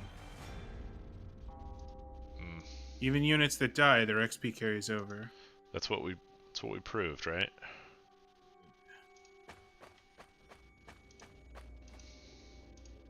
Go absorb the reaction with some other unit.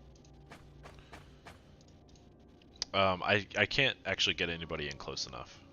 Is that like I can absorb the reaction, but I can't get anybody in to shoot. Oh, okay. Like if I went and took the reaction, I still wouldn't be in range. So do it as a show of mockery. I don't even need this unit. I'm taking your reaction away. Hold on. I don't have anybody who can reach that anymore. I've ruined my own joke.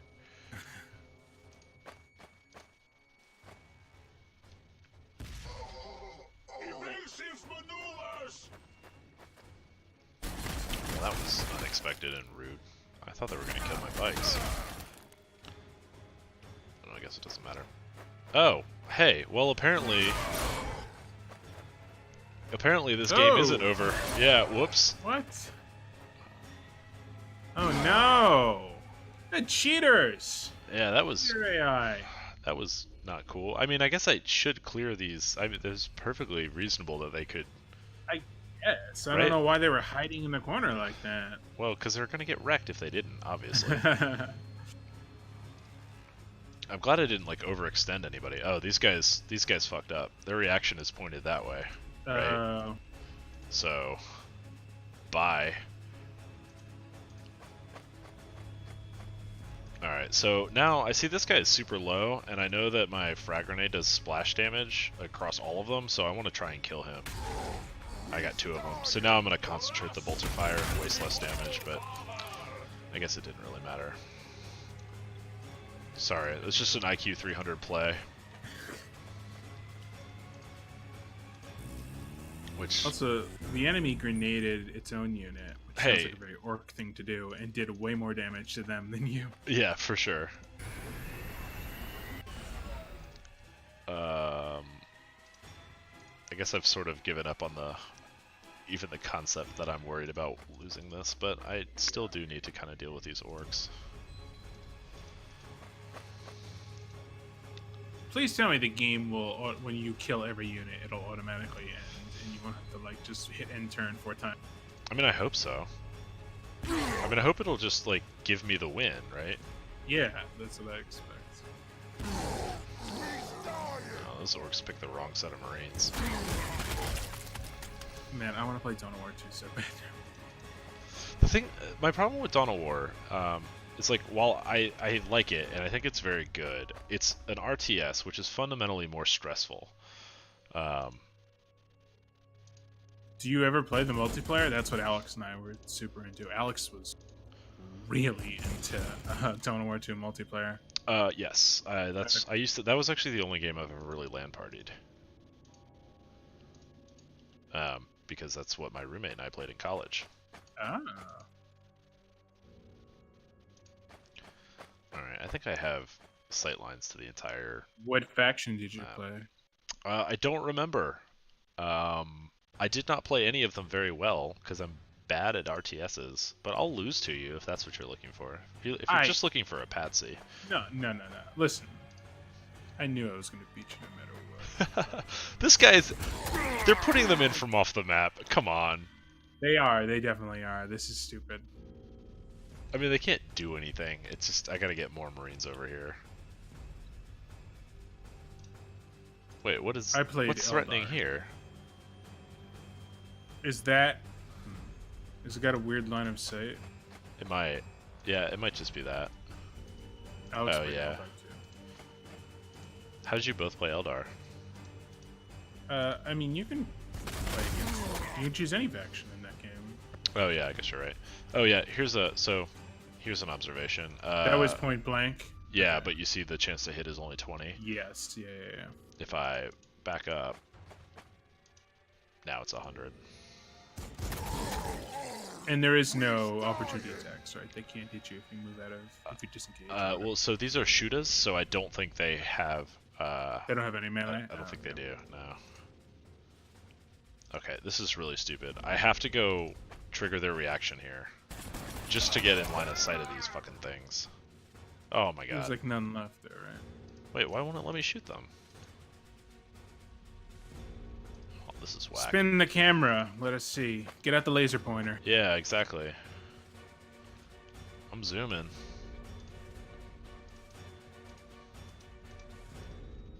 No, I guess not. I mean, because if I look at this, right, it's perfectly out of range. Yeah, that's weird. That's very weird. Is it some sort of like super cover, that tree or something? Can you shoot that tree up? That's what I need to do, is just start blowing up this tree, right? It's too bad you don't have flamer units.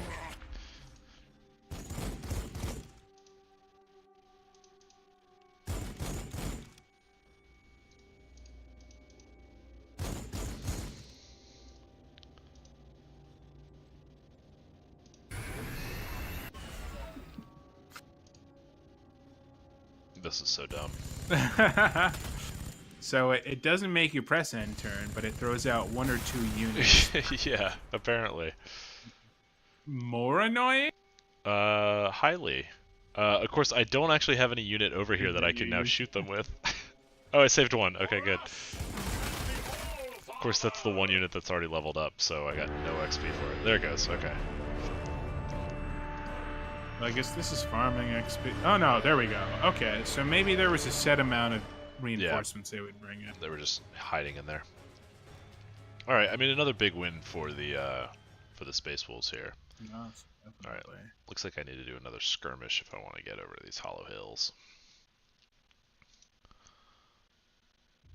I don't know. Grim Darkness seems like a stretch, right? Like from a difficulty standpoint, maybe it's wrong. Initiate, veteran, the missions that... Wait, I'm confused. Do you choose you do choose a difficulty, okay. Yeah, you choose a difficulty every time you play. I've just been playing on the hardest, but... No, obviously... Yeah, you ran that last... Let me check reviews. Do people say this game is too easy? Because...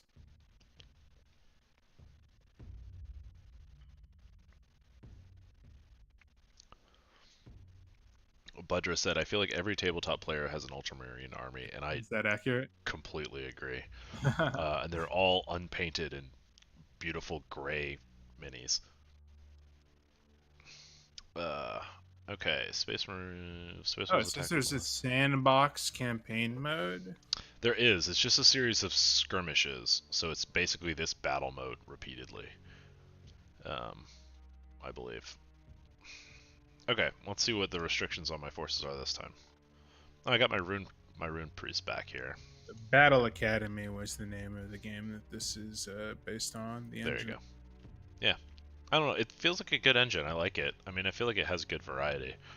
I'm a little frustrated by the difficulty, but maybe it'll get worse. Battle Academy is World War II. Alright, so we want to see the wizard. Let's do the wizard. I'm gonna take my friends the Meltas. This review. Best games I ever played with the GW license, but the battles against the AI are pretty boring with no big challenge. Thumbs down. Ooh. Ice cold. Well, he's clearly not as smart as me because I've somehow managed to find challenge here. Where?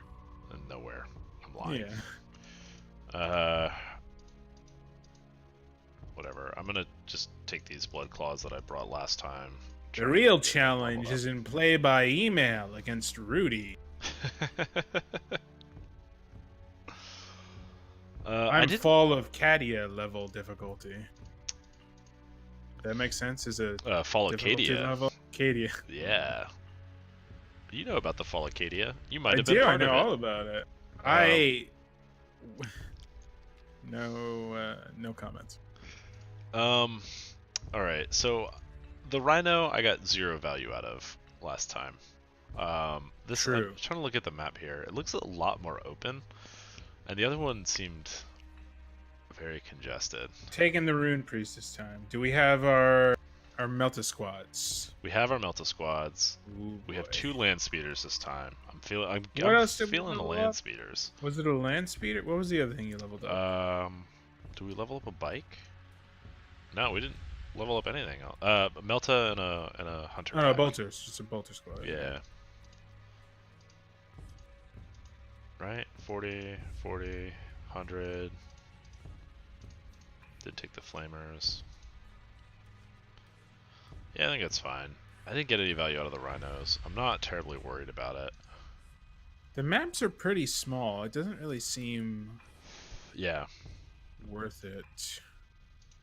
These maps are for sure. Yeah, to throw guys in a rhino and move them around. They can just move on their own. Alright. I'm not gonna lie, I don't really love this deploy. Oh, now I'm actually attacking. I have 0 victory points. So and that's you have less. Wait, is that 8 turns or 5? I can't tell. 8 turns. Oh man, so many turns. We're gonna try and do it in 4. Like a proper 40k I'm bummed we haven't had more dreadnoughts. Those are definitely the most fun in my opinion. Yeah, dreadnoughts are great. I like dreadnoughts a lot. I am also bummed. Alright, what did we learn last time? Is that, like, I go second? Well, it might be now that you're attacking, you go first. But... Oh, shit, you're right. Okay, well, I'm gonna go ahead and get these guys up here towards cover. Well, I'll tell you what. I think, like, my advantage is to just smash, right? Like, I want as much stuff in front of my Meltas as possible, and I want it to just move as, like, one gray tide across the battlefield. So because they're defending, they might definitely reinforce a lot. Oh, right. Select end turn to make your first move.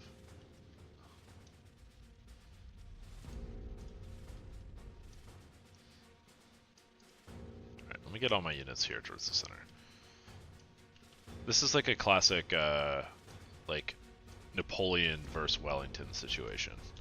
Right, like Napoleon lined all of his troops up into a column and smashed them directly at his enemies under artillery fire, and Wellington strung all of his forces out into a line and made it very hard to get value out of the column.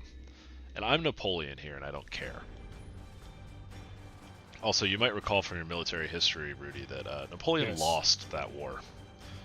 He did. Yeah. But barely. I don't know. Yeah, but he was French, so you can only, you know, can't really draw too much of a conclusion. Alright, yeah, whatever. Let's go for this. I'm going to keep them nice and compact.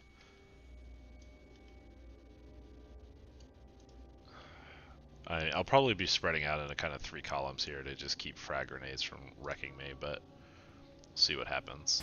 Oh, no, they still go first, so that was a bad bet.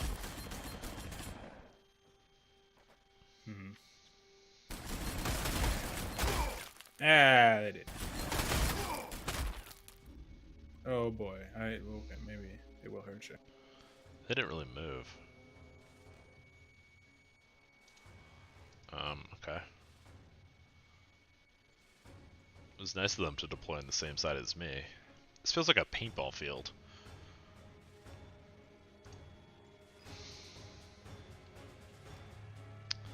Alright, do I get anything for moving up here? Other than positioning? Not really, right? Wait, are you in line of sight? You are, right? That's not total cover. Those ramps or whatever. Well, I'm not really in range. Yeah, no, here I would be in line of sight. If I sit myself there, I take 1 shot from these sluggas and then I can shoot back.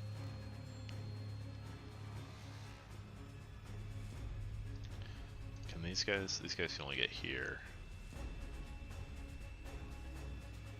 I can get here and then I get a lot more. I'm just gonna, yeah. I mean, weirdly, I think I was too conservative last game. Like, I think I should be just more cavalier. I mean, it was so easy that maybe, yeah.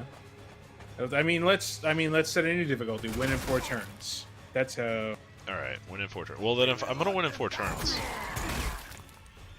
I mean, even to cap 4 victory points in 4 turns, like, I need to be very aggressive, because I've got to get... I guess you can't win. It says at end of game, so I guess you can't. I think I ended the... No, I ended the last round early. It did, but again, I don't... They might keep throwing guys at you, because... Yeah. Well, I don't know. Well, it's gonna... What I am gonna have trouble with either way is, I am not going to be able to maintain the line of sight over the whole battlefield, so they could easily slip a unit elsewhere, and I just end up clicking end turn. That would be kind of not ideal for me as a person, as a human being. I don't want to deal with that. Are you sure you still have units with actions left when you hit end turn? I don't think so. But either way, like if the orcs are running stuff off screen, I really don't care. I'll just stand still. Alex asks, are there long-range artillery units like the Whirlwind? There are Whirlwind. There is also an orc artillery unit that wrecked my shit the first time I saw it. Let's see. What we said. We said we're going to be aggressive, right? We're being aggressive. We're running in with... We're blitzkrieging. Grenades. Forward with grenades. That's right.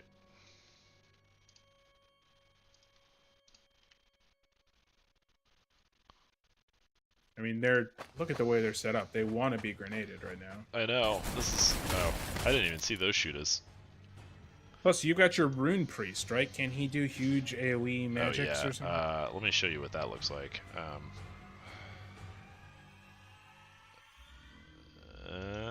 Why will it not...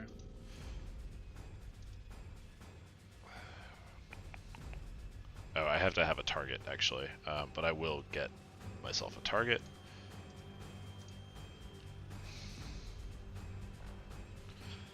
Wow. Whatever. The whole world shoots at me.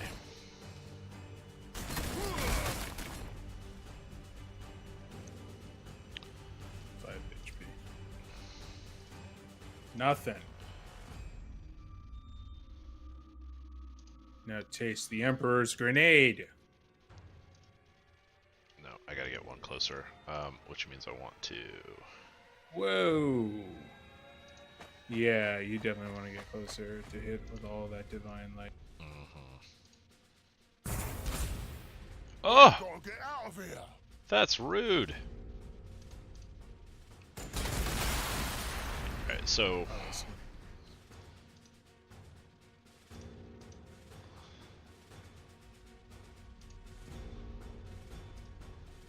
I actually can't... Can I see this? What's more? This? Or that? So... The left more, I think. 2, 3, 4, 5, 6, 7, 8, 9. And here is 2, 3, 4, 5, no, 5, 6, 7, 8. But it gets the war buggy. No. I didn't even see the buggy. It's not what I'm here for. How long is that cooldown? It's 4 turns. Oh, that was sort of underwhelming.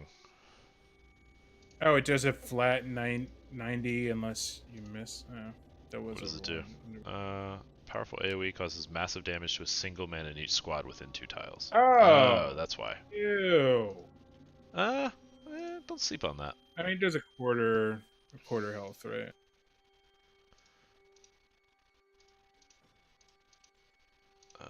Okay, so this is the range of that frag, so I'm gonna throw that.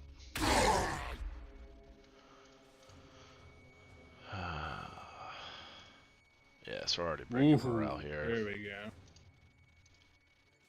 Now, what happens if a unit can't move backwards and it's broken? It just stands still? It has to stand still, yeah. Those are sluggas, these are shootas. Cool.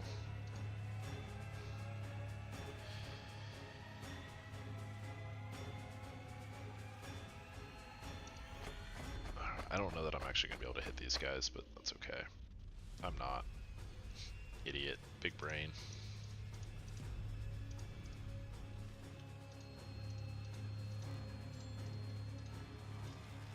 Alright, so now it's time for the whirlwinds to settle this. The whirlwinds? Oh, sorry, the land speeders. Oh, yeah. It's still on our first turn.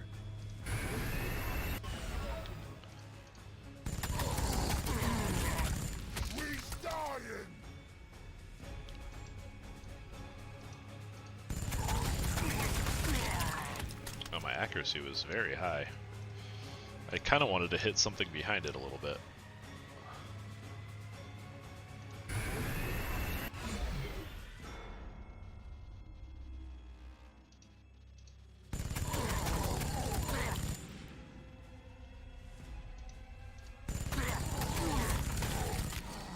So I'm basically just trying to break as many units, or like put morale penalties on as many units as possible is my thought here. And I can still just back these off. I think I just might do that.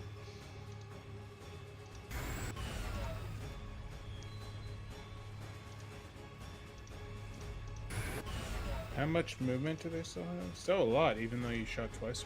Yeah.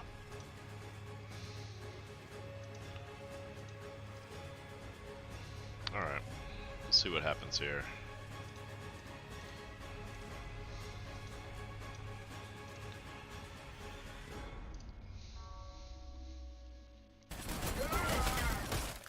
Predict orcs getting shot. I mean, didn't quite realize they were standing in the open, but great. Oh, so that's funny.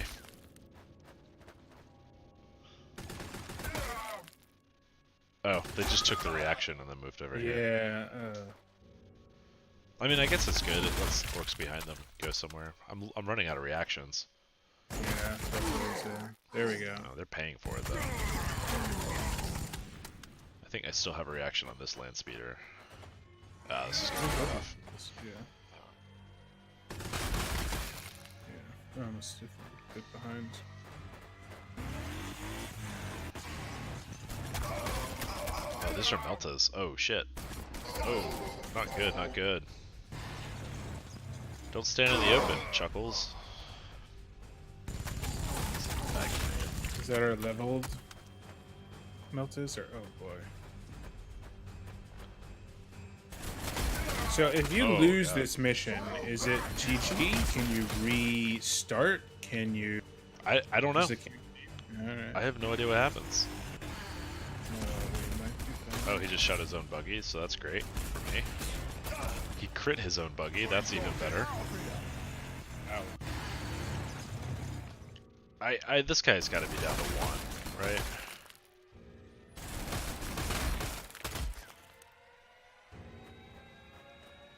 There's just a ton of infantry in this one. Yeah. Does your Rune Priest have another AoE ability? He does. He just has to be like, he stuns every enemy adjacent. Oh, wow. He's got to get into it. Oh god, Yeah, 5 hit that's points. possible. He's gonna take a ton of reactionary fire. God, this is so bad. 5 hit points. He's basically dead. What is Do he? you get all your health back if you level up? If he levels up, you do regain health, but man, that is a long way away. Yeah, Especially he shoots 1 at a time, you know. Yeah, no, he's just. I guess he can go ahead and cap this war buggy, but he's got to do it without moving. Without moving into terrain. You can go back and around, right? Yeah. Or you can clear out some of these threats with other units.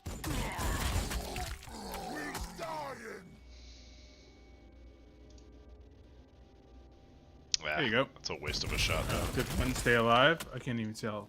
5 health? Ugh. Yeah, 5 health.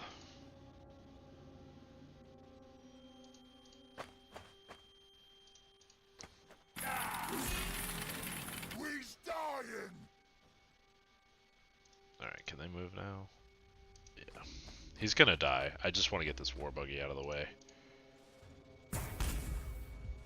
What? You don't have line of sight because that tree. Oh, you didn't kill it? I got him. I just had a bad roll on damage, I guess. Alright.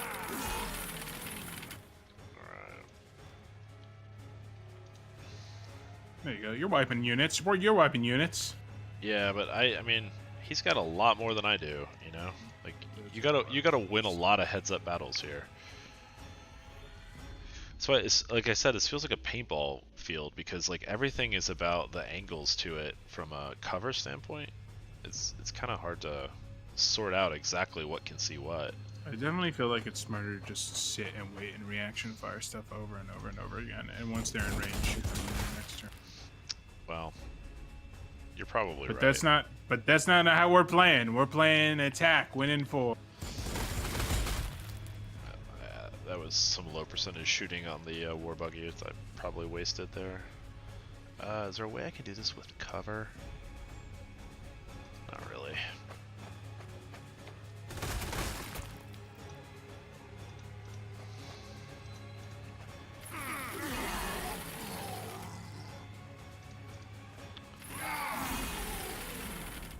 Sword. Oh, they clap back for 5 whole damage.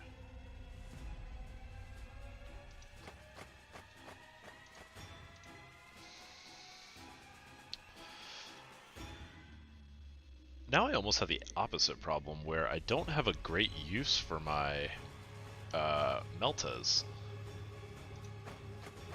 Like that's worth exposing them to getting shot. There's another buggy on the right there. Yeah, this guy here, but was there another one on the right too? Yeah, there's this one here. I mean, what is the buggy stat? So he's got 20 damage, 50 power. It's basically just a shooter. So 3 shots, 20 damage, 45 power. Oh, that's the knob though. Whoops. I guess that's what I want to do. I need to save my I need to save these Meltas to make sure that I can shoot down these knobs and things like that. So I'm just not going to overextend them. How many models per knobs unit? I think 5. They're basically the equivalent of Space Marines, I think is what we saw. Okay. They do have a lot of health though, so Meltas are still good against them.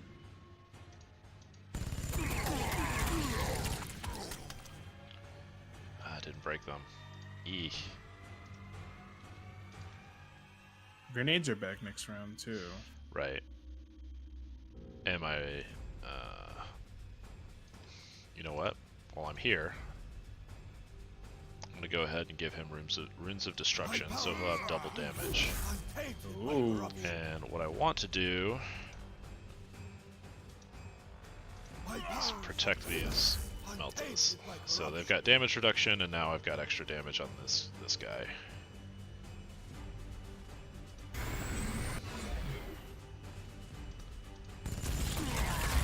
There we go. Now we're cooking with gas. Broken, panicked, fleeing. Is there a better target somewhere? You forget about morale. You seal these units, you know, like, uh-oh, but half of them can't, like, if you break them, they're not even going to attack you. Yeah. And, like, these are, you know... Oh, these are panicked, yeah. So once they have that exclamation point, like, the double exclamation point there, like, they can't move towards me. This guy is... He could move towards me. He can't hit anything, and he's also boxed out of any meaningful move. So if they do try and shoot you, they'll shoot through your own guys. Right. Probably hurt them. Let's see. I think I just want to make sure that I'm not getting blitzed from over here. Is that? Yeah, no real morale. Breakage on the right flank.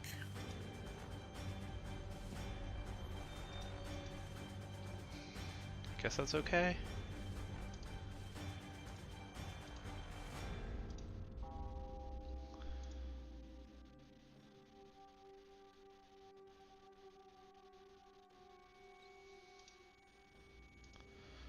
I don't know where I want to position. I think I kind of like them right here. None of these guys can really hit very well.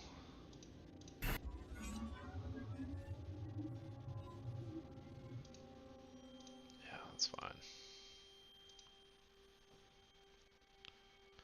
These guys are just stuck. Oh, wait, no.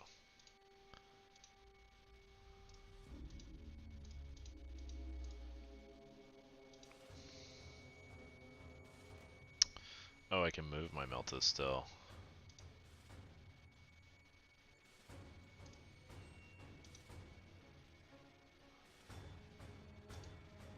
If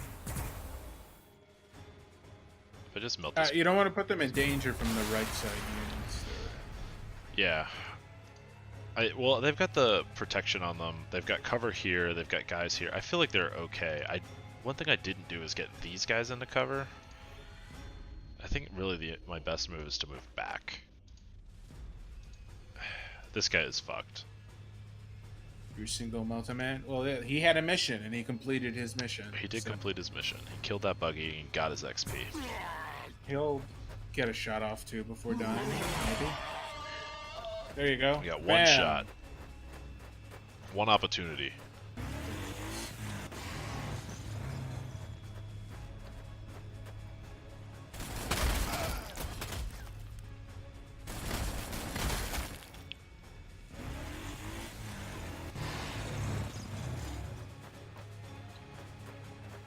So you got 2 buggies and a boatload of... I did not see those guys coming for me.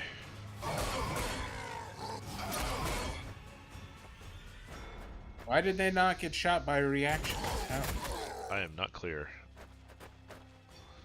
You had like 5 units facing that direction. Yeah. I don't know. Whatever. I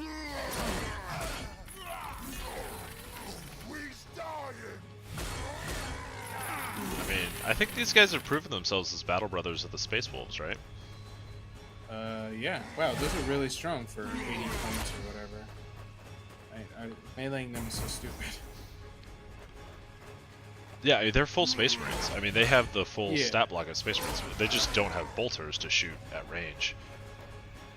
Okay, now that was a big mistake, leaving him turned the other direction. Unless somebody moves into it. Like I thought all those guys were broken. I guess they were just panicked. Yeah. Or they had some way they could have raised morale. I don't know if they have a unit there. Did your left land speeder even take its reaction? No, it didn't. I hear something. I don't know what that is.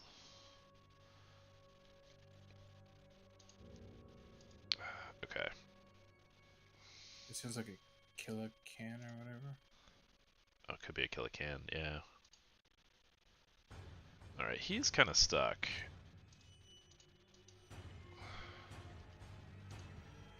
And he's not great when he's stuck in close like this. I mean, let's start chain sorting our way out of these problems, huh? Seems like a Space Marine way to do it. I don't think I can kill them. Yeah. That sucks. They might be able to kill these guys. If I can just get out of this, I can move the land speeder. That's a good start. Yeah, now they're not threatened. Because these guys don't have a threatened range, so... If I move here... I'm gonna shoot through your own units. If you move southeast, southwest. Oh no, I'm safe. It says I'm safe.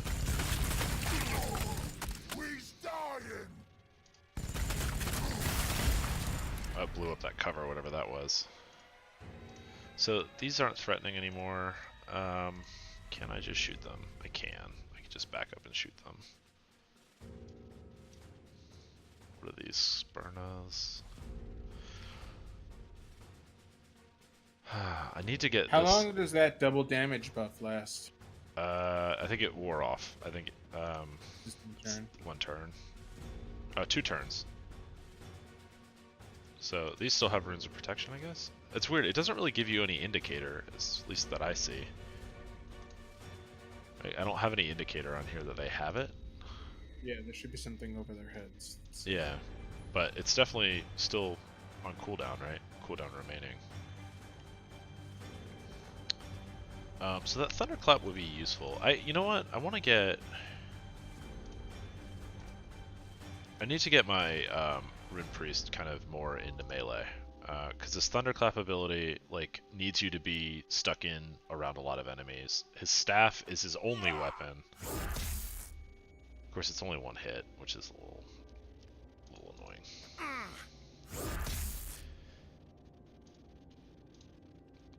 don't really want to shoot that. Let's see, who do I have here? Sluggas.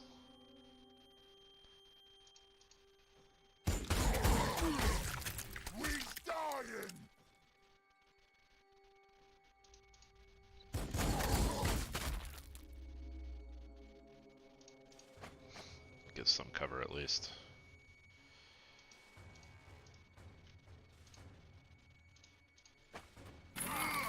These guys are beat to shit, huh?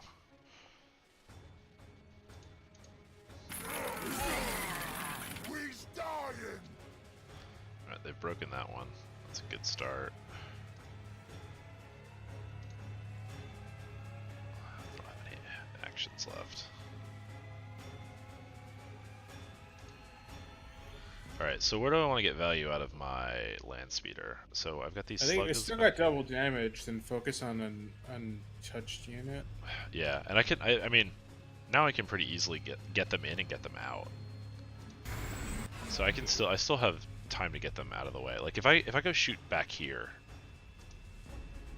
Oh no, these aren't even there. There we go. Because I want to be shooting something that's getting cover. Oh, those are just the knobs. Actually, I should just shoot down the knobs, right? Yeah. Does seeing other units killed hurt morale too? Yes. So when your nearby allies die, it hurts morale. Yeah. I think if the knobs died in See, particular. actually, like this Slugga unit just lost half its morale because these knobs died. Yeah, that's good because knobs are tough. This whole like forcing them to use each other as cover is really working well for me. as a general strategy. Yeah. 460 damage. That's crazy. You wanna... Oh, it's gone. How long's the cooldown on that? It's every 4 turns. Damage? It lasts 4 for 2 turns, turns. okay. Yeah, and it resets. Are your grenades back too? Shit. All of my grenades are back. Yes. I just am not actually close enough to use them. Yeah. You just gotta let these guys come in from the right. Your divine thing should be back next turn too. The turn after. Which one? The AoE? Divine lightning. No, that's I got another turn on that. 2 turns on that.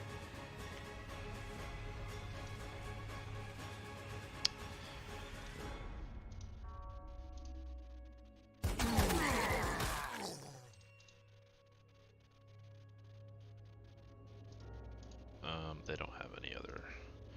So I know I can kill like a couple of them if I just shoot them with my Melta. That doesn't feel like a great use of a Melta. Oh, I moved. Oh god. Oh my god, what have I done? Alright, that's not what I meant to do. But you know what? Misclicks happen. In the cold confusion of war, what can you do? Just rewrite. Don't mention it in the history books. That's all.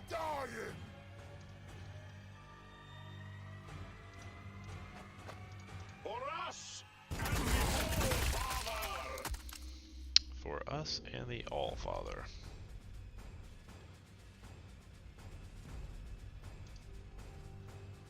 Alright, I gotta get them elsewhere. Anybody gone? I think so. I mean, I can just delete these guys. I need to get them back into cover. I mean, that's just unfortunate, but I need to do that. I'll just kill them. Okay, and they leveled. Oh, that's nice. Flash grenade? Every 4 Flash or... grenade seems pretty good. It stuns units completely? No. It reduces weapon accuracy and combat skill, and reduces line of sight. But it's got a long duration, whereas Crack is just damage. Meltas are already anti-tank? Yeah.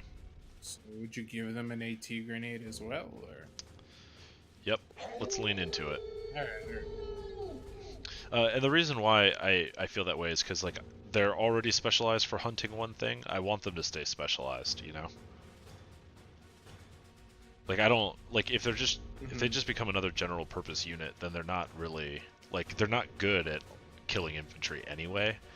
I don't know that I really want them getting abilities to target infantry. Let's see. These guys can still move. Yeah, I'm gonna tuck them in. I think that keeps them a little less exposed than they were here. Maybe not.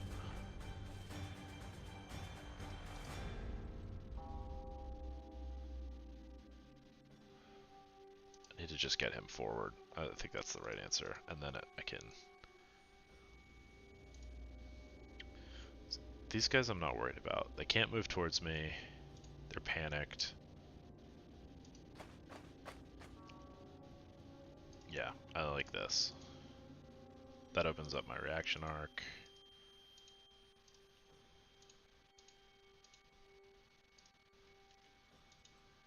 I can still move here.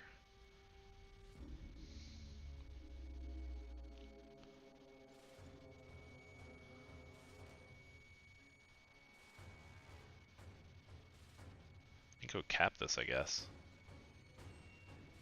I'm worried that if you cap it, something will happen. Like a bunch. Remember what the dreadnought spawned for you? Oh yeah, you're right.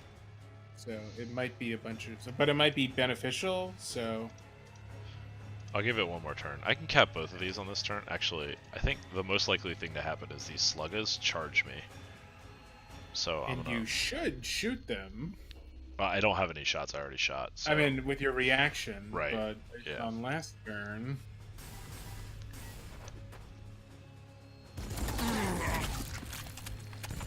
Oh, there it is. Yep. Cool. Oh, and they leveled on that too. I gotta remember to level them up. Okay, these guys are in for a bad day. You got the melt is ready for the killer. Do you get that AT grenade now, immediate? When you see that flash, that's my belt actually triggering, so I'm just negating damage. Oh, neat. These scouts are they're not scouts, these blood claws. Oh, so that's I said scout, but that's actually a funny thing about Space Wolves is normal Space Marines, once you're injected with the gene seed and you become like a member of the chapter or whatever, like you've passed your training, you become a scout. And when you're a scout, you do like scout missions or whatever, and you don't get the full armor and all of that stuff while improving yourself. That was a real bad grenade. But like we said, like Space Wolves don't adhere to that. They just put guys straight out into the open, give them a chain sword and a bolt pistol and let them run. You become a scout. Lots of times they're Space Wolves who are the last guy left in their squad because they don't replenish their squads. So if you're the last guy left and you're a lone wolf anyway, a lot of times they just become scouts. Like they don't replenish their... No, so they call them packs, right? So like these, this is a Grey Hunter pack, that was a Bloodclaw pack. So I guess in keeping with the Wolfy theme, that's their deal. Oh yeah, you can't add more people to your pack. Right. Yeah. So wolves. Okay, cool. How do you... I would not join the Space Wolves. Yeah, you would think their recruiting materials must be real fancy, right? If they've... These Ultramarines, though, I heard good things about them. Yeah, you would. Alright, so there was a buggy hiding there that I didn't even really see, and but you killed it with relative ease. Let's see. I need to get these guys up into the fight. I just want to keep them out of melee. These are sluggas. I mean... Got those grenades. Burn a hole in your bandolier. Oh, you know what? I like that idea. Oh, they're still at full morale, though. Oh, there's a can here. Okay, that's good to keep an eye on. This is the turn I gotta cap everything. I'm gonna fail my mission. Oh, your preset, yeah. Oh. Well, you need majority. and you'll have 2. I'll have 2. You're right. All right. We gotta play. Look, we set the mission. I gotta play to my mission, so I gotta get somebody on top of there, and I'm not sure who can do it, but I think this guy can reach. Oh my god, he's 1 short. Oh, that's just not fair. Actually, hold on. He's not even gonna close. He's gonna be torn into pieces if it goes up in that corner. There's so much reactionary fire. That's a problem for not me. I can't cap this one and that one. I think the only units I have that could cap that are also gonna have to cap that. So I'm not gonna. I'm only gonna be able to avoid losing on this turn by our own standards. That is acceptable. That is acceptable. Okay, good. The rules of engagement have changed slightly. I appreciate that, Supreme Commander. Alex says he'll either be dead or a legend.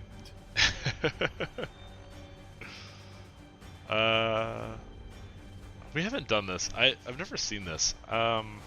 A dire wolf. Is that what they say about legendary space wolves? Yeah, that's it. Alright, so these dudes are stunned. They can get wrecked. The hell? Ah! Yeah.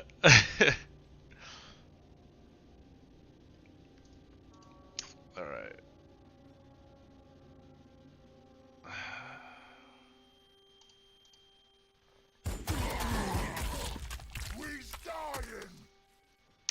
Forgot my rule of move first.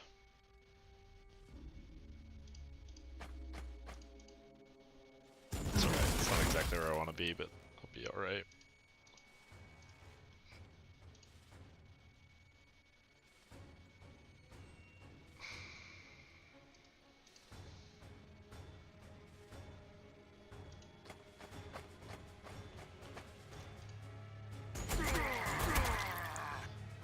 I want to see you take a VP to see if anything happens.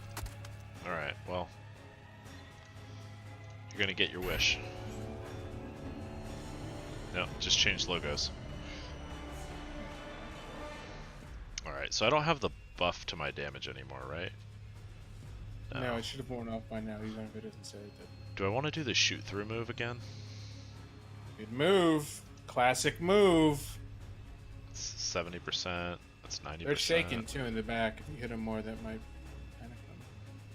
So you should focus the one in the back. What if I shoot here? Oh no, then I shoot over them.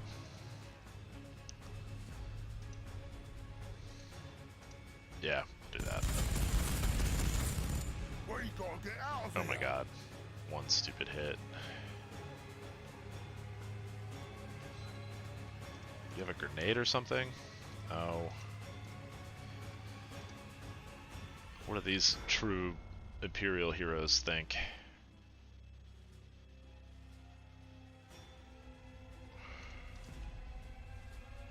God. I gotta get Meltas on that. Kill a can. I'm a little worried about that. What does he have? He has a Grotzuka, short range. It's high damage, single shot. And then he's got the claw. The claw is what I really need to avoid, I think. Yeah, that's heavy piercing, so that's what I want to not run into with my tanks. Or yeah, with my land speeders rather. Although your land speeders aren't too armored, are they? No. I mean, they have good armor, but they're not. Okay, got that one.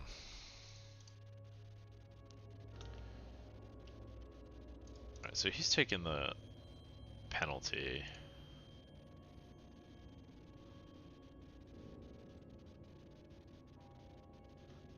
I mean, do I just want to shoot through?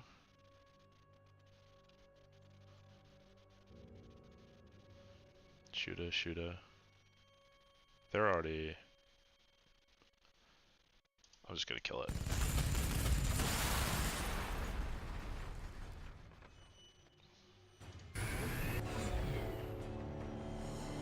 Oh, what's this? Shooter there. Alright. I didn't have eyes on that shooter. Oh, they might have just spawned. Well, you never know. The line of sight in this game leaves a little bit to be desired, and like how it really doesn't give you a lot of like confidence. Tactical view might be necessary to really determine what is blocking line of sight completely. Yeah, but it's so ugly, and I just don't like it, so I'm not gonna.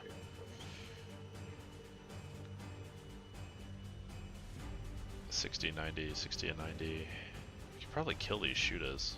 Oh, it's only one shot though. You know, these guys have a. Oh, they have a frag grenade. Never mind.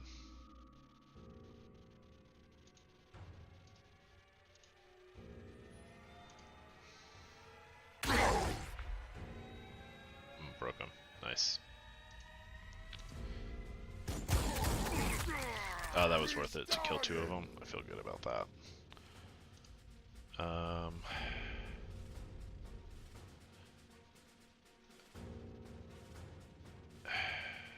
I think I actually just have to attack here. Like, I don't really...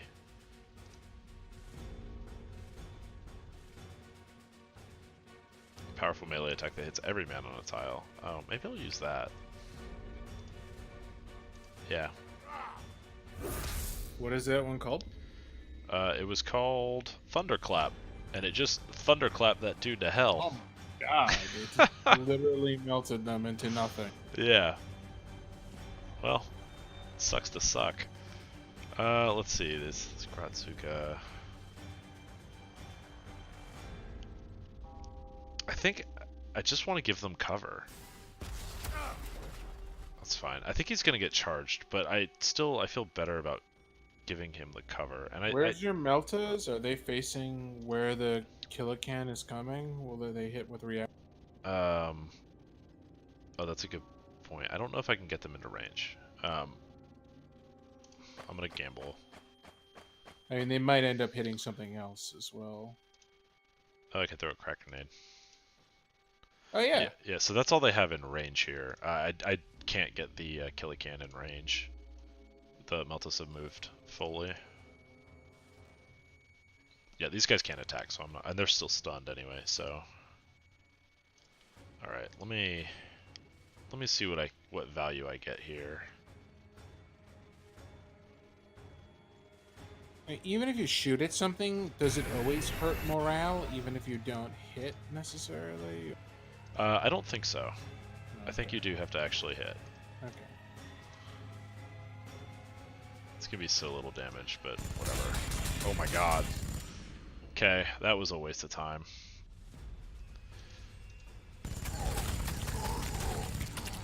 That was less of a waste of time. Oh, we leveled up. What do I get? Armor, Afterburner. Sacrifice attacks for more movement. I don't have any attacks to sacrifice, but I so want to do that for the winning cap under our established rules. I think armor is definitely the prudent move, and he healed back to full, so that was helpful. Oh, okay, so now we know. Leveling up this. I wonder if it gives you all the models you lose too. Oh, I don't know. Yeah. Oh, no, it definitely doesn't give you the models back, actually. I take that back. Yeah. So now I have this problem with this guy is stuck in the open, and I kind of shot myself in the dick. I don't think the Killacan is going to waste his time on Meltas. I think he's going to. 2 of them are panicked, aren't they? So they won't even. Oh wait. Yeah, no, but I'm worried about the Killacan. Oh boy, that's a bad reaction. He's going to run right into the Meltas, who will melt him, right? In one round.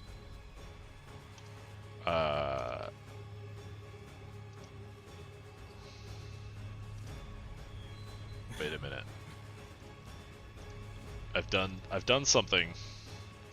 Yeah, they will run into the Meltas. I don't know that they're gonna one-shot him, is the problem. I'm like kind of betting pretty heavily on that, but I guess we'll see what happens. I don't. You have 3 Meltas or all 4? I can't tell. These are 3, and I've lost the other one. That's not useful. That's not useful. Whatever. Alright. We're doing it on this turn. Let's see what happens. Oh no, he went the other direction. Oh no, he didn't.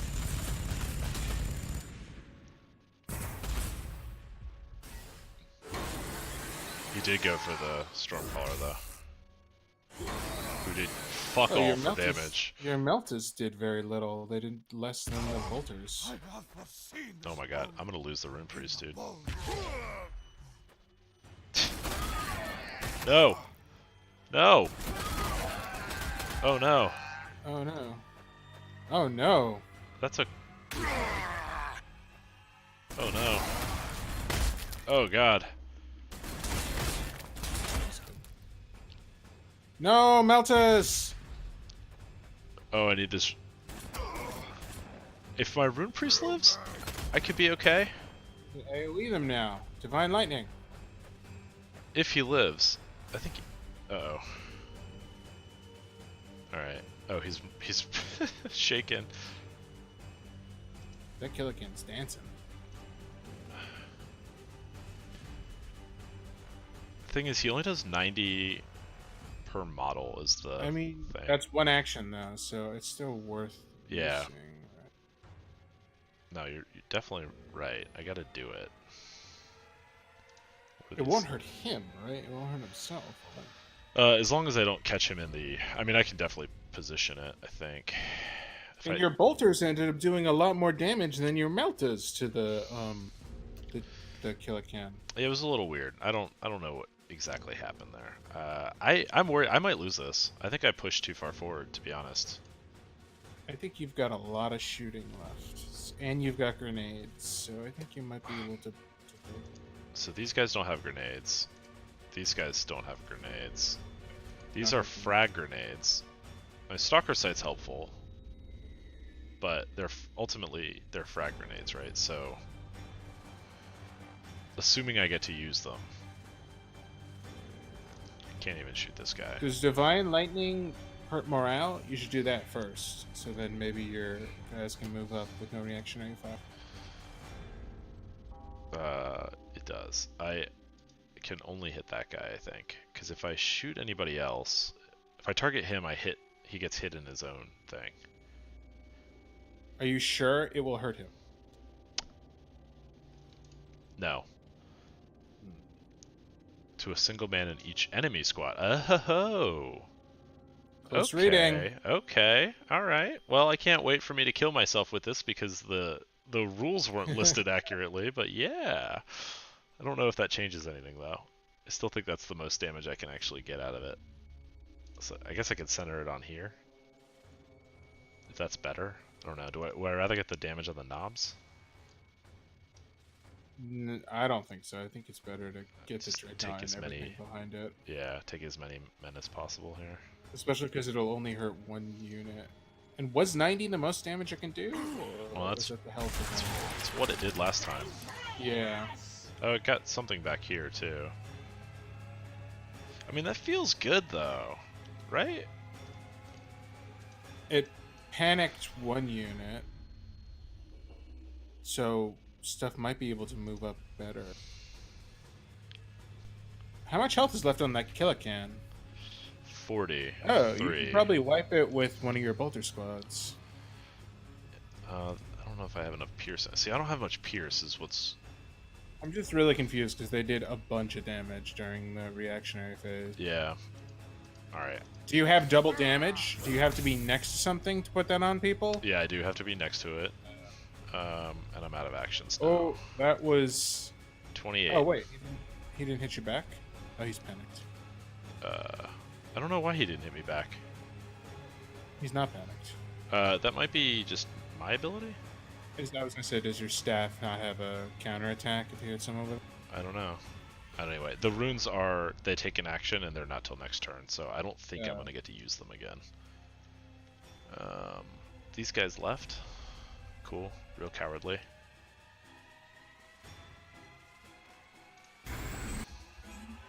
Shane is fighting orcs and he is playing space wolves, which are a weird type of space demon. 11 health.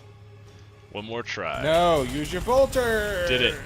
I don't think the bolters were going to get it. Oh, you did. I don't think the bolters were going to get it. These had more pierce and more shots. I like it better. And also it worked, so I'm not going to Yeah, it worked. Alright, fine. I didn't understand the reactionary phase. They're doing like 63 HP, unless I misread that. Alright, I need to get eyes on these sluggers. Can you grenade over the terrain or no? Yes, you absolutely can. That grenade is on cooldown. This grenade, however, is not.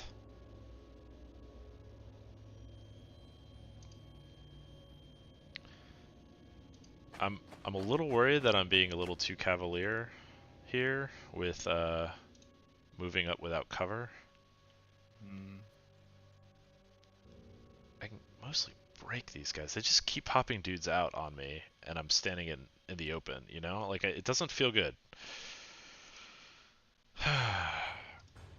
This is a turn-based game, and we have discussed Dawn of War and how excellent it is.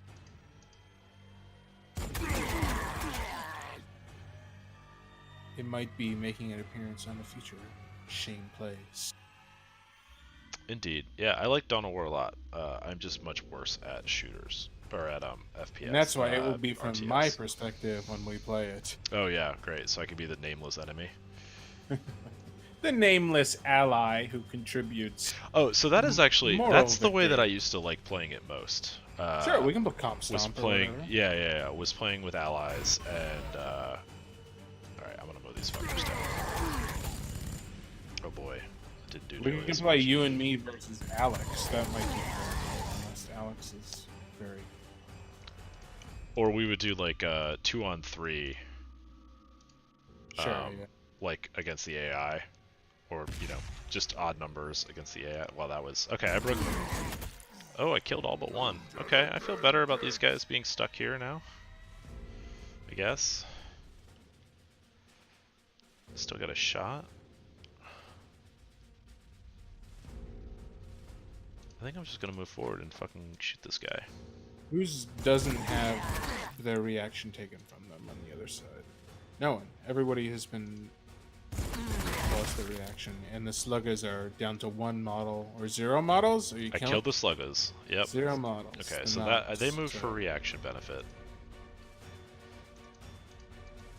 Oh, I still gotta move with the Stormcaller. They don't have reactions. He took both his actions, and he still has a ton of move points. Yeah, I guess. I don't know how this works, dude. I don't know the movement piece of this. I don't understand. I'm not gonna lie. All right, Maybe so it's a special like level 4 thing. yeah, I So just now realized you're that. engaged with both of these guys. Yeah, but I realized he's shaken, so he's actually not going to be all that effective. Oh, Where- there's no counterattack. Yeah. No. But it means they'll get penalties if they try and shoot other units. Maybe? Maybe. This is it. The final push. I love it. I still got these guys back here. Oh, I didn't even remember these guys. Yeah, I think that's all. It's every asset at my disposal now, I think. Oh, you still got reserves in the back. That's great. Well- You're great. Not really. Oh my god. You got 2 units in the back, right? One. Oh, I thought I saw 2. Oh, what? Oh my god. What are those? Is that a bolter squad? It's a bolter squad. I've been playing this whole game with one arm tied behind my back, my dude. I could just cap this right now if I wanted to. I don't want to, though. I want to stay at better range. Yeah. I love the Imperial Guard. I think I used to... I played them because I wanted to like them so much in Dawn of War 2, but I just didn't like their mechanics. And then I switched to Eldar because I love their ladies with swords. Oh, the Howling Banshees? Yeah, I love the Howling Banshees. Just run in and, oh man, dude, just decimate stuff. If you get the right unit, you just run through them. Oh my god, I love Dawn of War 2! Well, I actually am not sure if I played Dawn of War or Dawn of War 2. Oh, really? So did Dawn of War 2 have Necron? Alex. I think that was an expansion in the first game. I don't think the second game had Necron. Okay, yeah. So then I think I only played the first one. But that's fine. I'll learn all new mechanics for a game that's 900 years old. It's essentially the same thing, just more. Yeah, right. More 40k. More, yeah. It's actually, I would say, more streamlined than the first game. Probably the second. More options, more meta strat. I guess I don't know. The campaign is very weird in Dawn of War 2 as well. It's kind of like Diablo in that you only really control 1 or 2 units and you run around. And I think the whole thing is co-op. Oh, interesting. Yeah. Oh, Dawn of War 1 doesn't have Tyranid in it? Interesting. Yeah, Dawn of War 1 definitely did not have Tyranids. Okay. Well, they're in the second one.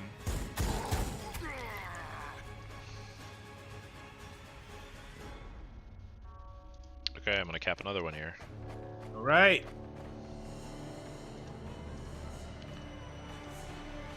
You know what? I'm gonna Runes of Protection himself. You can just run over. I really want my silly spellcaster to live. Alright, so they can...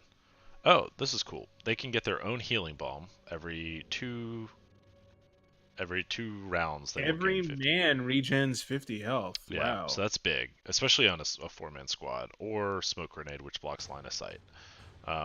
Smoke Grenade is good on vehicles, I feel like, but you can. And it's always something you can do after you shoot, because it kind of creates their own cover, basically. Oh, it's a free action? Yeah, but it's only every 4. I never feel like I have a good use of it. I'm gonna go for a healing balm. Not least of which because I just... Is this the first Bolter squad we've leveled? No, it might be.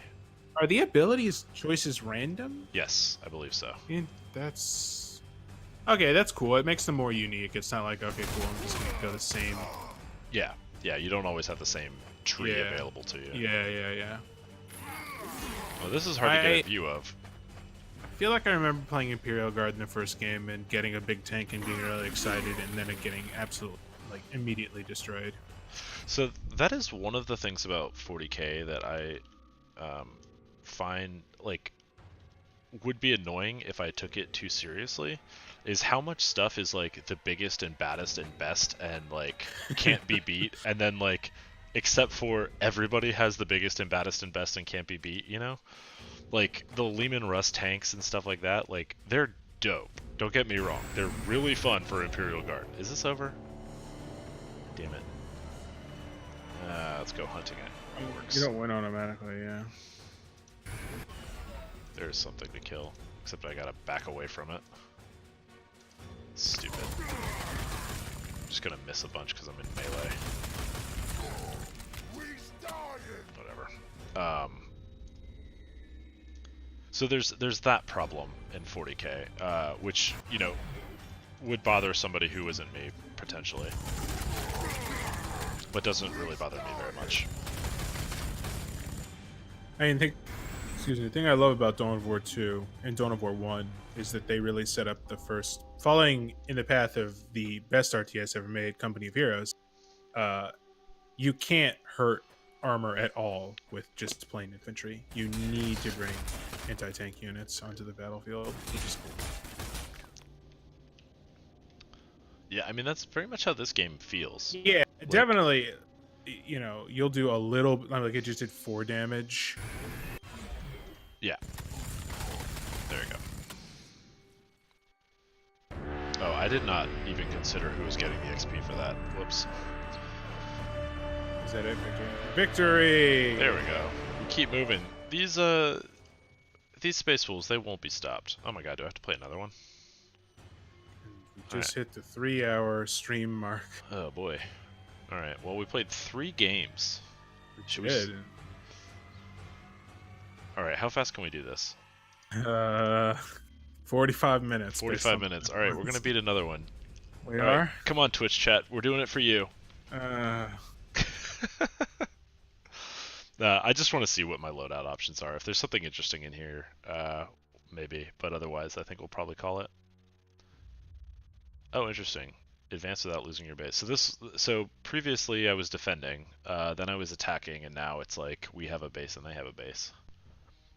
Can you spawn new units? What does have a base mean? I think that's just victory points that you start off controlling. Gotcha. Yeah. So. Oh yeah, we should. Do you want to set up a play by email game? Sure. Let's take a look at what we have here first. So we've got Okay. land speeders. Oh, cool. The level markers are next to them. I feel Yep. like I didn't see that before.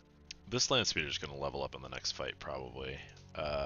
This one is the one that just leveled up. It's got the extra armor. So that's actually, your other like, Melta leveled too? Oh, yeah, boy. I managed to get them both. I think this one, Hergimir leveled in the first, and then Sigvaldi leveled in the second. Right, because that's the crack grenade. Is that supposed to be the leader of the unit's name? I think so. Again, Vikings, right?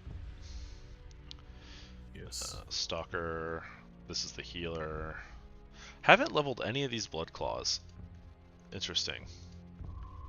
I feel like I've been playing very aggressively too, and yet I'm just not finishing the kills with the blood claws. One of them is very close. Yeah, but it's the third round, right? They're all very close. Is the problem? Yeah, I know that hair is so whack. This leader. Oh, I don't have the other leader anymore. He's not available. This is the guy who's got the Seeker ammunition, so he makes everybody else more accurate. Oh, my first Terminator. Oh. Oh, and he's a leader. Interesting. He has a Stormbolter and a Power Sword. So a Power Sword is not unlike a Power Fist, except, you know, it's a sword. Sword form, yeah. Stormbolter, you know, two bolters strapped together. But then if you look at his armor, right, like he's basically a vehicle when it comes to small arms fire, and he's got decent heavy armor. But if you just compare him to like a regular hunter, you know, better ballistic armor, way better heavy armor, right? 95-60 versus 80-35. And then as a single unit, he's got 240 health. So they're pretty hard to take down. The big thing is they only have 16 movement, so they move one square less per turn.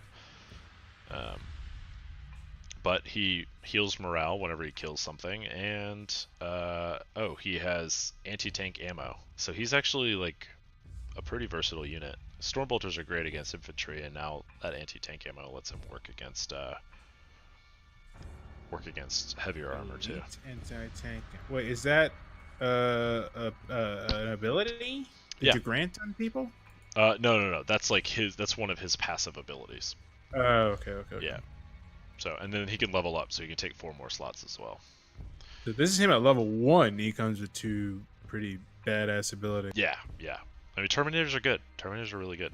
What is? We talked about Terminators already. Yeah, I remember, of course, and I knew already before you told us what they were. Of course you do. There he is. Oh, let's check his model. Oh man, I kind of want to launch this game just to see what he looks like. He does look kind of like Macho Man Randy Savage. He's got these like crazy sideburns, shaved head, and then he's got like a pimp coat on. Oh yeah, there you go. There's the Stormbolter, right? If I were able to flip it from the opposite side, you might see that it has 2 barrels. And then these guys just have regular bolters. What idiots! Yeah. There's a bolt pistol. So, yeah. Anyway, rendering. Let's see what else we have here. So the Meltas, which we know and love, Rhinos, the transport. Here, I'll zoom out. The transports. Too kindly on Rhinos.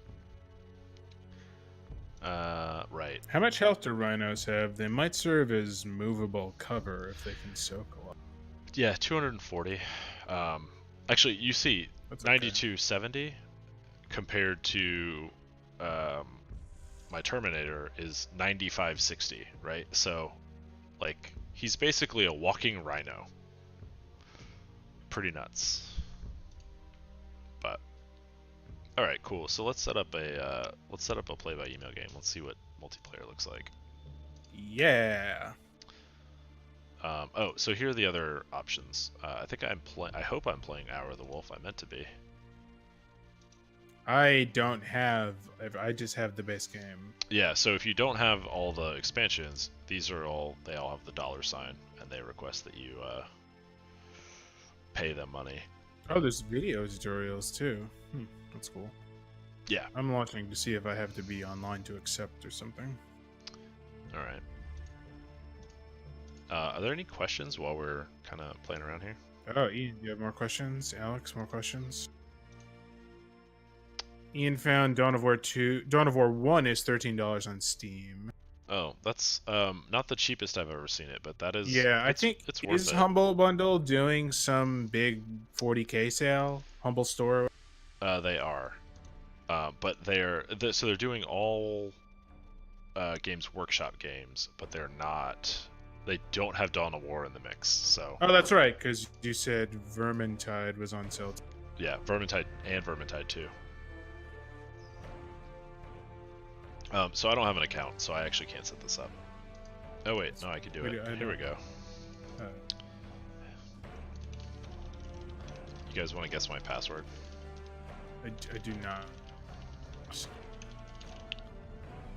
Is it Total Party Thrill? Yeah. It's definitely the right number of characters. Cannot register an account. Wait, game not registered to an account. What's going on? Did you hit OK? I did. Alright, I have no games running. I should accept the challenge or issue my own. Do I have friends? How do I... My games create... Alright, I'm creating a game. Refinery, Blood Mist, Borderlands, Prime. Alright, there's no map preview, it just says... No. Love it. In the email. Oh my god, this game is loud. Oh yeah. Yeah, you gotta turn the music basically off.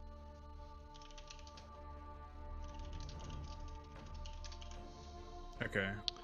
Alright, so I'm online. My name is Yo Rudy. We're gonna play on Blood Mist. And I can choose Space Wolves or Orcs. I'm taking Space Wolves. That's it? You play Orcs. Yeah, we'll see what happens. I want to play Orcs, so good. Good. Alright. Map size. Style. Mission type. Hold the line. Oh, we'll do hold the line. That was a good one. How do I issue challenge? I think, hang on. I think I have to set up the game. I have an advisor. Alex has entered the room. He's going to advise me. So. Oh, no. I can choose all the different Oh, that's good. options. I won't look at what you're taking. I will. Alex will. He's just. Alright, so you want to play Orcs in this? I do want to play Orcs. Cool. Oh. Okay. Well, actually, let's show off demons, because I don't even know what that looks like. Advanced. Oh. Chaos demons. Yeah, whatever. Okay, we're playing 3,000 points. Create. Alright, I'm looking at. Is there a pack option? You create a new challenge. Once it is accepted by another player, it'll appear in your My Games list. There, I see it. I see you. It's got a locked icon. Are you sure you want to accept this challenge? Okay. What is your password? It's Twitch chat FTW. All right. Come on. We don't need to be doing that. Incorrect password. What capitals? We got capitals going on? It might be capital FTW. I can't edit it. And it doesn't tell me what the password is. It's good. I'm in, I think. I think. Current games, my games. Current games. Enemy turn. 1. There we go. Alright, it's your turn. Alright, now how do I play? Can I... Okay, so under current game... Oh, my turn. Yep. So it says play. Alright, so I can play my turn. There's the Mechanicus logo. I wish there was a lobby where we can point buy or something. Maybe that's the beginning turn, is buying your... Yeah, I think it must be, right? Yeah. See, now that's one that should be able to be done asynchronously. Yeah. Or synchronously, rather, I should say. Yeah, Ian, there are a lot of 40k games. They're very liberal with the license. And I mean, they must sell because people keep buying it. Like, yeah, so Dawn of War is owned by Sega, and they might not be like interested in a humble bundle. I think these indie games that would be more helpful to them. Oh my god. Do you see this? Are you looking at my screen? I do. I don't know what any of these units are. I don't play Chaos, so this is going to be really funny. Okay, alright, cool. I do know what some of these are. Soul Grinder of Corn. Harvester Cannon and Warp Sword. This looks... Where is he? Wow, there's some pricey units. Yeah, check this guy. Yeah, he looks like a Dreadnought. Okay, He's cool. a giant demon? Yeah, it's like a demon Dreadnought. That's looks great. like a Doom guy. Yeah, he does. Alright, Blood Crusher. This also looks like a Doom guy. I think... No, it's Chaos Spawn. Where are you? These guys. These are fast attack. Okay, cool. Those are sort of like my... I've got like a cavalry kind of unit, I think.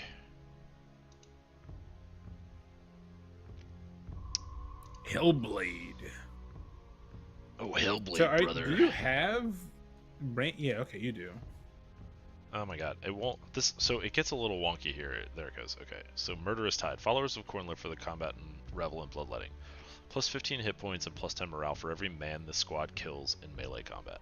That's crazy. Usually, on the Space Wolf side, those gain hit point things only work when you kill a squad. This is for every man that you kill. Yikes. And it has 600 health, and it's 2 models or 1 model? It is 2 models, it looks like, because it's this guy, our Blood Crushers. So they have 300 each. Wow, so I really gotta... Yeah. Also, yeah.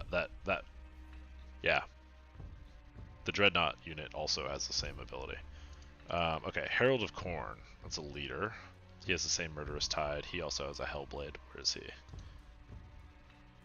Oh, so he's just like a single version of the Blood Crushers. Okay, cool. I guess he's a little heavily armored. Bloodletters, so I know these are Khorne as well. Sorry, I'm gonna clear these so I can actually see what I'm looking for. Okay, so these are all just like scaling up and down whatever I had before. They're melee only, 180 points, a lot of hit points. Cool. Fiend of Slanesh. Here's our elite. Oh my god, that is one ugly creature. I think it's these. Yeah, that's a Fiend of Slanesh.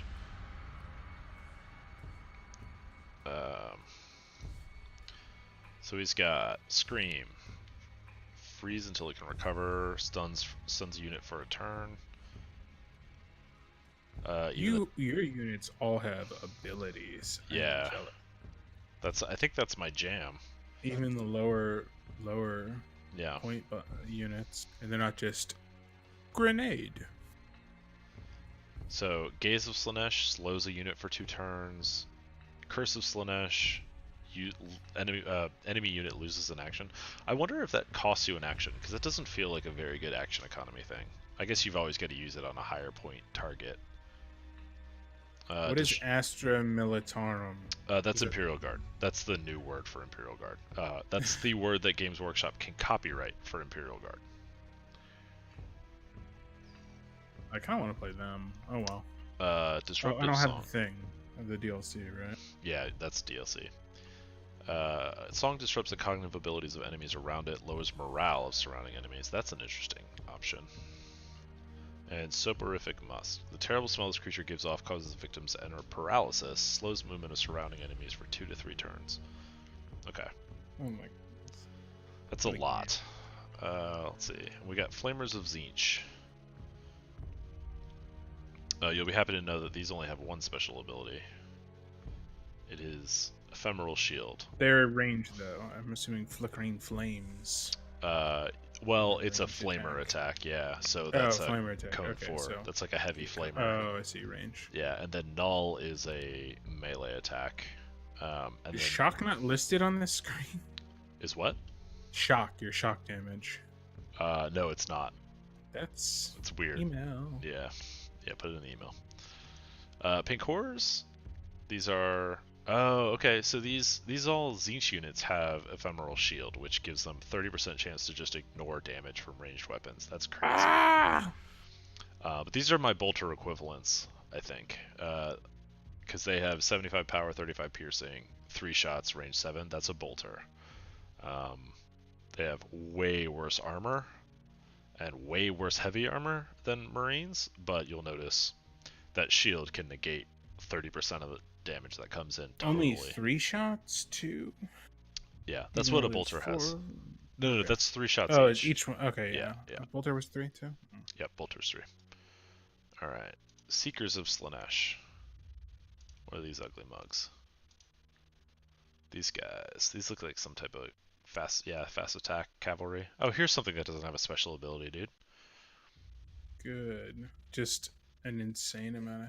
And look at their movement. 38 movement. It's as fast as a land speeder. Faster, right? Landspeeder was 36, I believe. Oh, there you go. Chaos Spawn. These are your basic kind of, I think, just infantry. Whoa! No, it's just one guy, though. Power damage.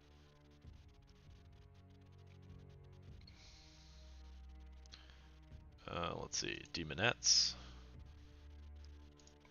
These actually, I think Demonettes are Slaanesh, and they just got a new model in tabletop. And they look a lot cooler. It's a 5 unit. They're very cheap too. I mean, they're totally a chaff unit, but yeah, you know, only 60 How points. many are there? 5 per unit? 5 per, yeah, so there's 60 hit points each. And then Screamers, which are the Tzeentch chaff unit. Oh wow, those are real fast, dude. 44! Yeah. But that bite, I mean, their attack is nothing, but they got no health too. Yeah, they're gonna That's die, a but scouting unit if there ever was one. yeah. Go see where's the enemy, what are they doing at the start of the game. Right. I mean, I feel like I can just take a horde here, see what happens, right? Oh, against the orcs? Yeah. It's gonna be a showdown. I'm not scared of Killicans. I'm bringing whatever the guys that hit things. Oh, I missed Plague Bearers. Plague Bearers, the Nurgle unit, the Nurgle demon. Parasites and viruses rapidly grow, creating new organs and flesh never seen before. Each man in the squad regains 20% of their hit points at the start of the turn. Whoa! And look how much health they have. How many units per model? 300 hit points Models each, per so unit? That's 3 of them. That's 60 points. Well, is it 20% of their current hit points? Or maximum? Yes, that's what I'm wondering as well. Does it scale? Oh, but it's every turn. Yeah. That's just automatic. And then Virulent Touch. Every melee hit has a 10% chance to cause one of the following. -1 action, -40 combat, -60 weapon, -50 movement. Wow, that's just automatic too. That you're not paying for that. I mean, I like that. Sign me up. Alright, I have 100 points left. I mean, I feel like... Oh, there's a Soul Grinder of Tzeentch. Hold on. I have a second.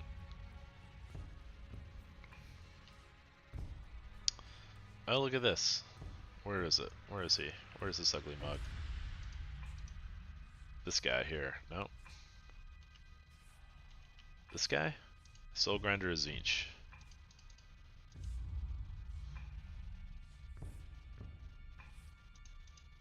Pricey boy. Lots of health. Oh, he's got a cannon. With 9 shots? 9 shots, 60 power. It's not a very strong cannon. It's an anti-infantry kind of gun. That Warp Claw is real powerful. Yikes. Yeah, it's going to cut through some armor. And then he's got Ephemeral Shield and 700 hit points.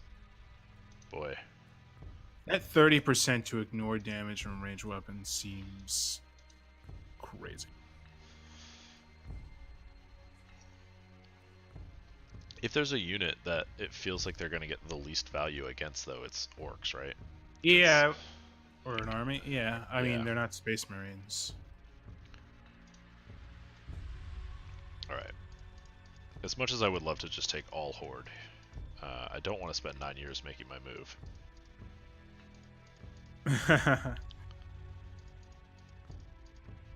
Though I will spend 9 years apparently on doing it. So,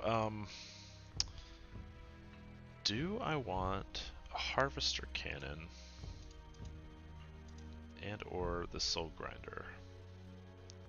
That's just like a lot of points to commit, you know? Well, they basically have the same weapon.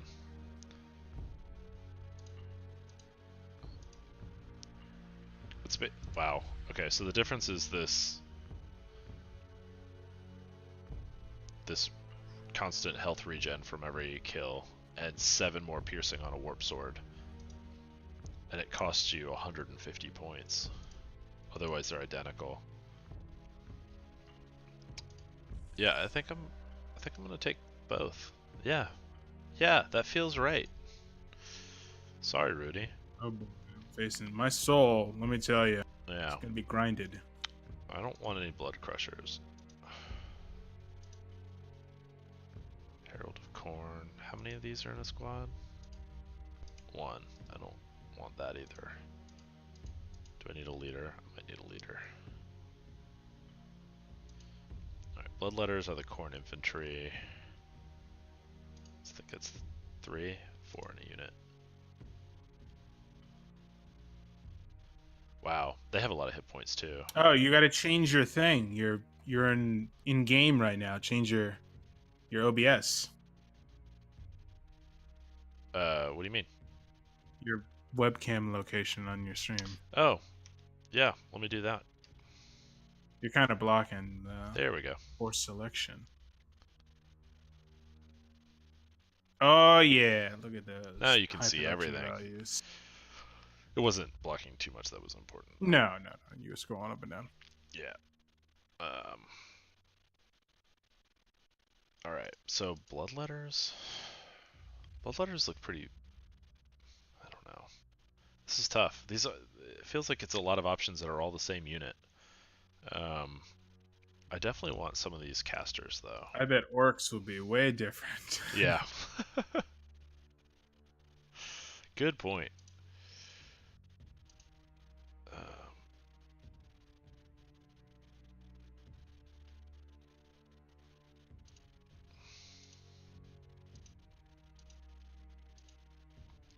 So Chaos Spawn are 45, Demonettes 30 and 5. Oh, they're half the price.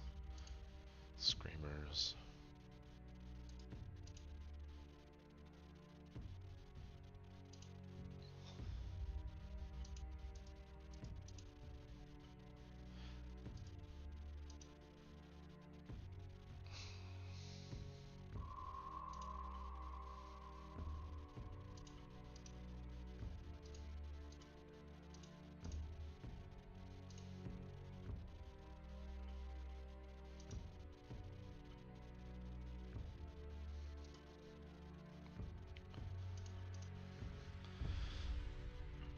Oh boy, dude.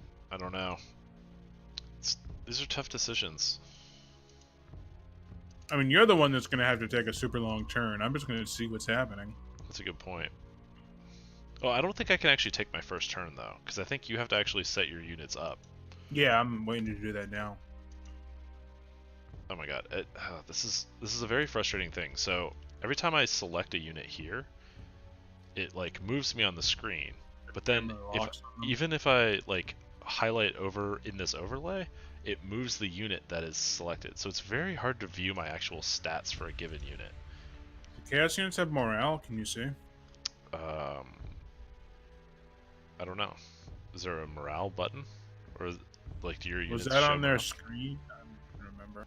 I don't see it on here. I assume they do, yeah, but...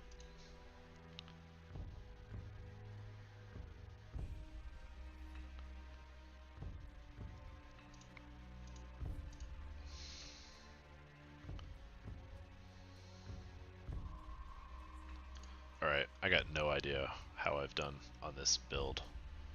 I've never played Chaos, and I can't wait to find out if this works. Okay, I'm finishing this turn and uploading it. Alright. Let's see how fast it refreshes. Oh, my turn. Nice. So that means you pick your... That's what I'm doing, yeah.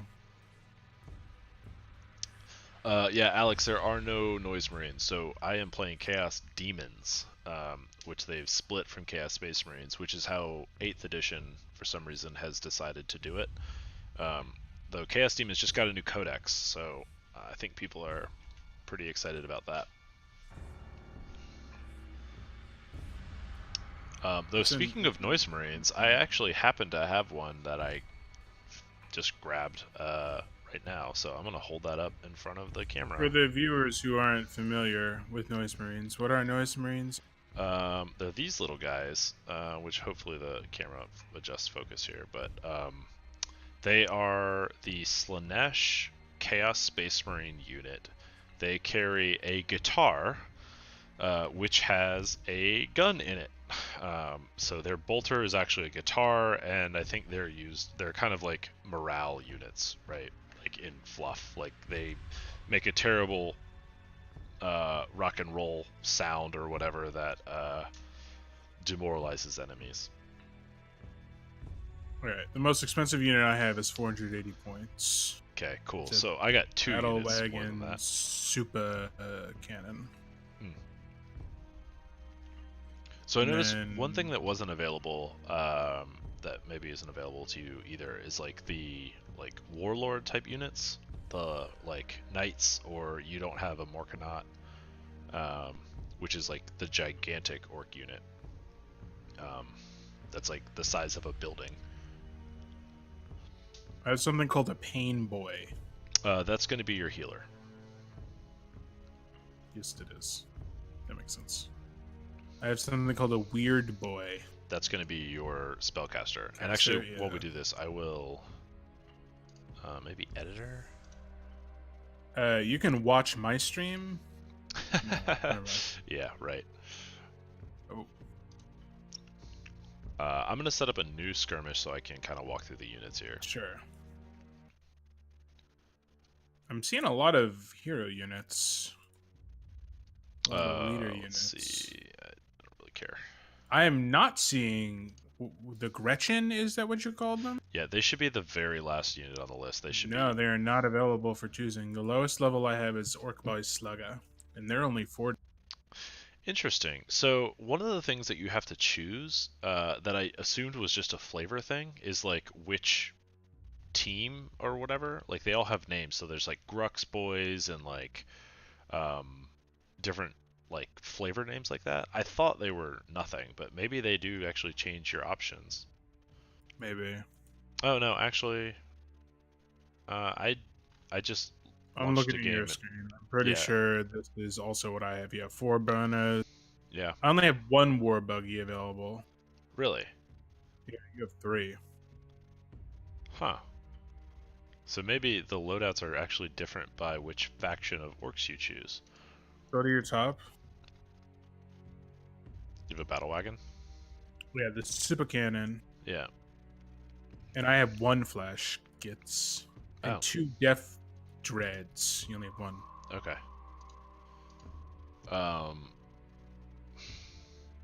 So flash gits are they have the snaz gun, which every time they show up, they shoot a lot. They're reasonably accurate, and they deal decent damage, especially to infantry. Oh, and that's it. They have the bonus to weapon accuracy. That's why they hit so frequently. But they always show up kind of like just out of line of sight when you play against them, and then they just like wreck my shit. So I really don't like flash gits.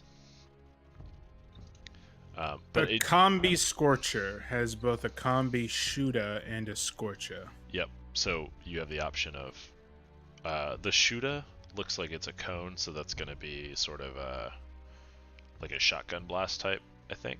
Gotcha. And the Scorcher is going to be fire. If you thought you had a lot of units, I will have a lot of units as well. Yeah, so I'll start walking through these for the stream. So there's the Super Cannon Battle Wagon that's got a Super Cannon that is, I think, the highest damage weapon I've seen in the game. 1 shot, range 12, so it's kind of an artillery unit in its own right. Flash Gits, which I talked about, those are, in a way, I guess they're kind of like like a heavy heavy bolter type equivalent. They're about the same price. They just don't have the staying power that Marines have. The Def Dread is your heavy dreadnought. So I think it's the heaviest armored of the dreadnought types. That's only a little bit more than a Killican. But it has a Scorcha and then it has a Claw. So it is very much the melee dreadnought unit. The Killican comes in a couple different varieties, I think. I only see the rocket launcher. So the rocket launcher is basically shoots a frag rocket. It's pretty inaccurate. But you know, again, if you can get it in close combat, it's good. The problem with Killicans is that they don't have a lot of hit points, so their armor doesn't tend to hold up for a long time. Mega Knobs are a real motherfucker.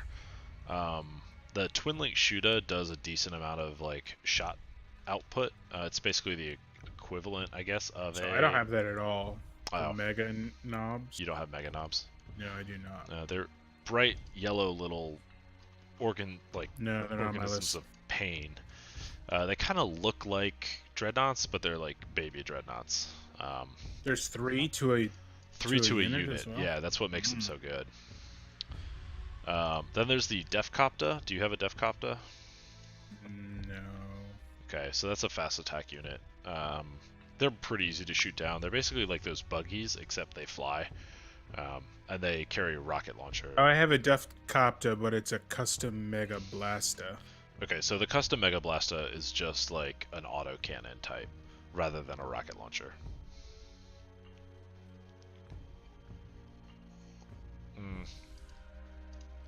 Let's see, then you have the knobs with the Combi Scorcher, so that's going to be your option of shooting or burning. Pain Boy is your healer, melee only. Let's see, what do they have? Dirty Syringe, a steel syringe, Dirty Syringe. A steel syringe filled with toxic goo, minus 40 ballistic, minus 40 combat, minus 1 action. Interesting. Because you use that on enemies. Dock Tools, costs 1 action, cooldown 2 turns, an array of saws. Oh, every man in the unit gains 80 HP. That's nice. Fighting Juice, Strange Cocktail increases fighting ability. Oh, that's handy. Ballistic protection, extra morale. Fungus Stick Bomb, AoE grenade that spews toxic fungus, 30 damage per turn. Oh, the first DOT. And it hurts weapon accuracy. So the Weird Boy, as the like spellcaster, so it's got the Warp Bubble. That is a super annoying thing. So any unit in those tiles gains cover, which makes it super hard to hit stuff. And it's very frustrating because it's a huge area effect too. And the thing that's real nice about that is it sticks around even after your Weird Boy dies. So you're not like, it's not like a concentration effect or whatever. Like it stays around for the full duration. Warpath, the Weird Boy projects warp energy into all orcs near him, increasing fighting ability. Units within 2 tiles gain a bonus melee attack. Oh, that's handy. Kill Bolt. Oh, that does a lot of damage. Yeah, that's painful. That will change a character's mind. Power Burst, charges staff with warp energy, hits all men on a tile. Oh, okay, that's good. It's the squad version of that. Overload, the Weird Boy has a 30% chance to explode with warp energy on death. All units within 3 tiles take 15 to 30 damage per man. Yeah, so he explodes when he dies. That's probably going to hurt your guys more than mine. Oh, and Power Vomit. This is like one of the oldest. So back in 2nd edition, and maybe this existed before that, but there was psychic abilities weren't in the base game.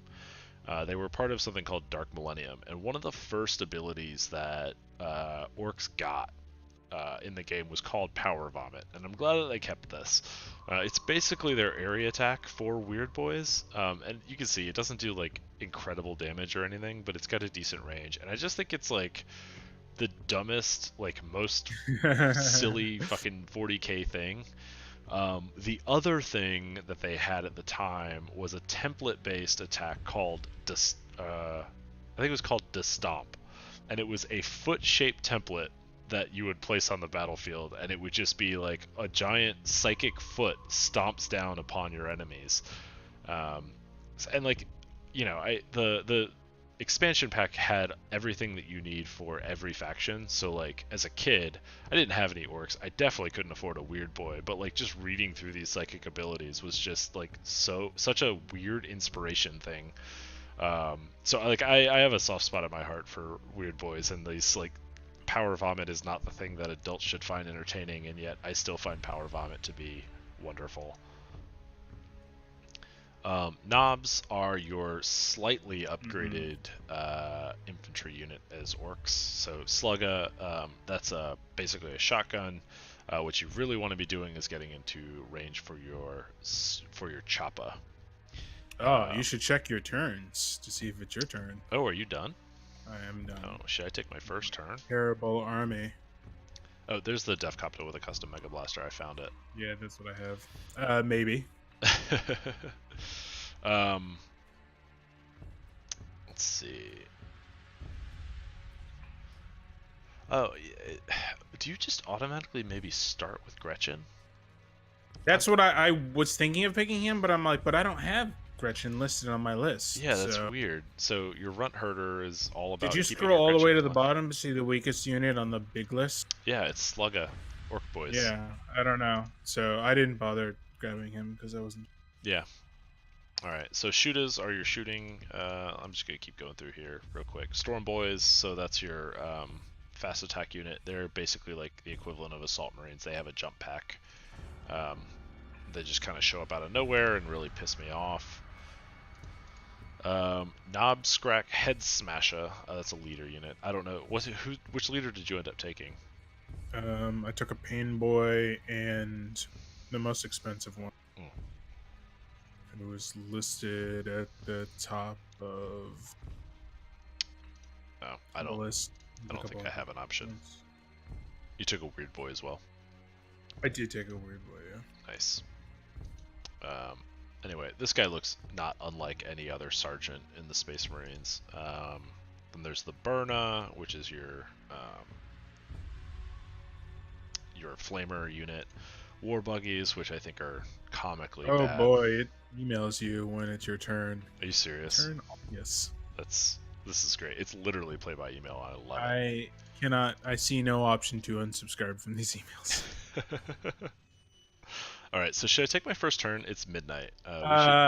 We could end the stream there. If you want to do it, then you're gonna be riding solo, which you should be. I shouldn't see your turn. Okay, now we're gonna call it. Let's call it here. This has been fun. Thank you guys for sticking with us in Twitch chat, and if you enjoyed it, follow me on Twitter @Mundangerous. Listen to the podcast where we talk about D&D and other role-playing games. Follow this Twitch stream. Smash that follow, as I'd like to say. Sorry, yeah. Subscribe to PewDiePie. Hold on. Do not endorse. Dab on your haters' graves, etc. Yeah, so anyway, thanks for supporting us. Follow Rudy. What's your Twitter? @Rudy Basso. Oh, that's boring. It's @Rudy Basso with 2 S's. And yeah, support Don't Split the Podcast Network. We have a bunch of great content around gaming and role-playing games and tabletop. So Redemption, they're supposed to announce that today, but Redemption is now a member of the network. Woo! Oh, hey, look at you heard it here first. You heard it here first. Shane Plays dropping the news. Cool. So anyway, thanks for hanging out, guys. Thanks for supporting the stream. Have a wonderful night.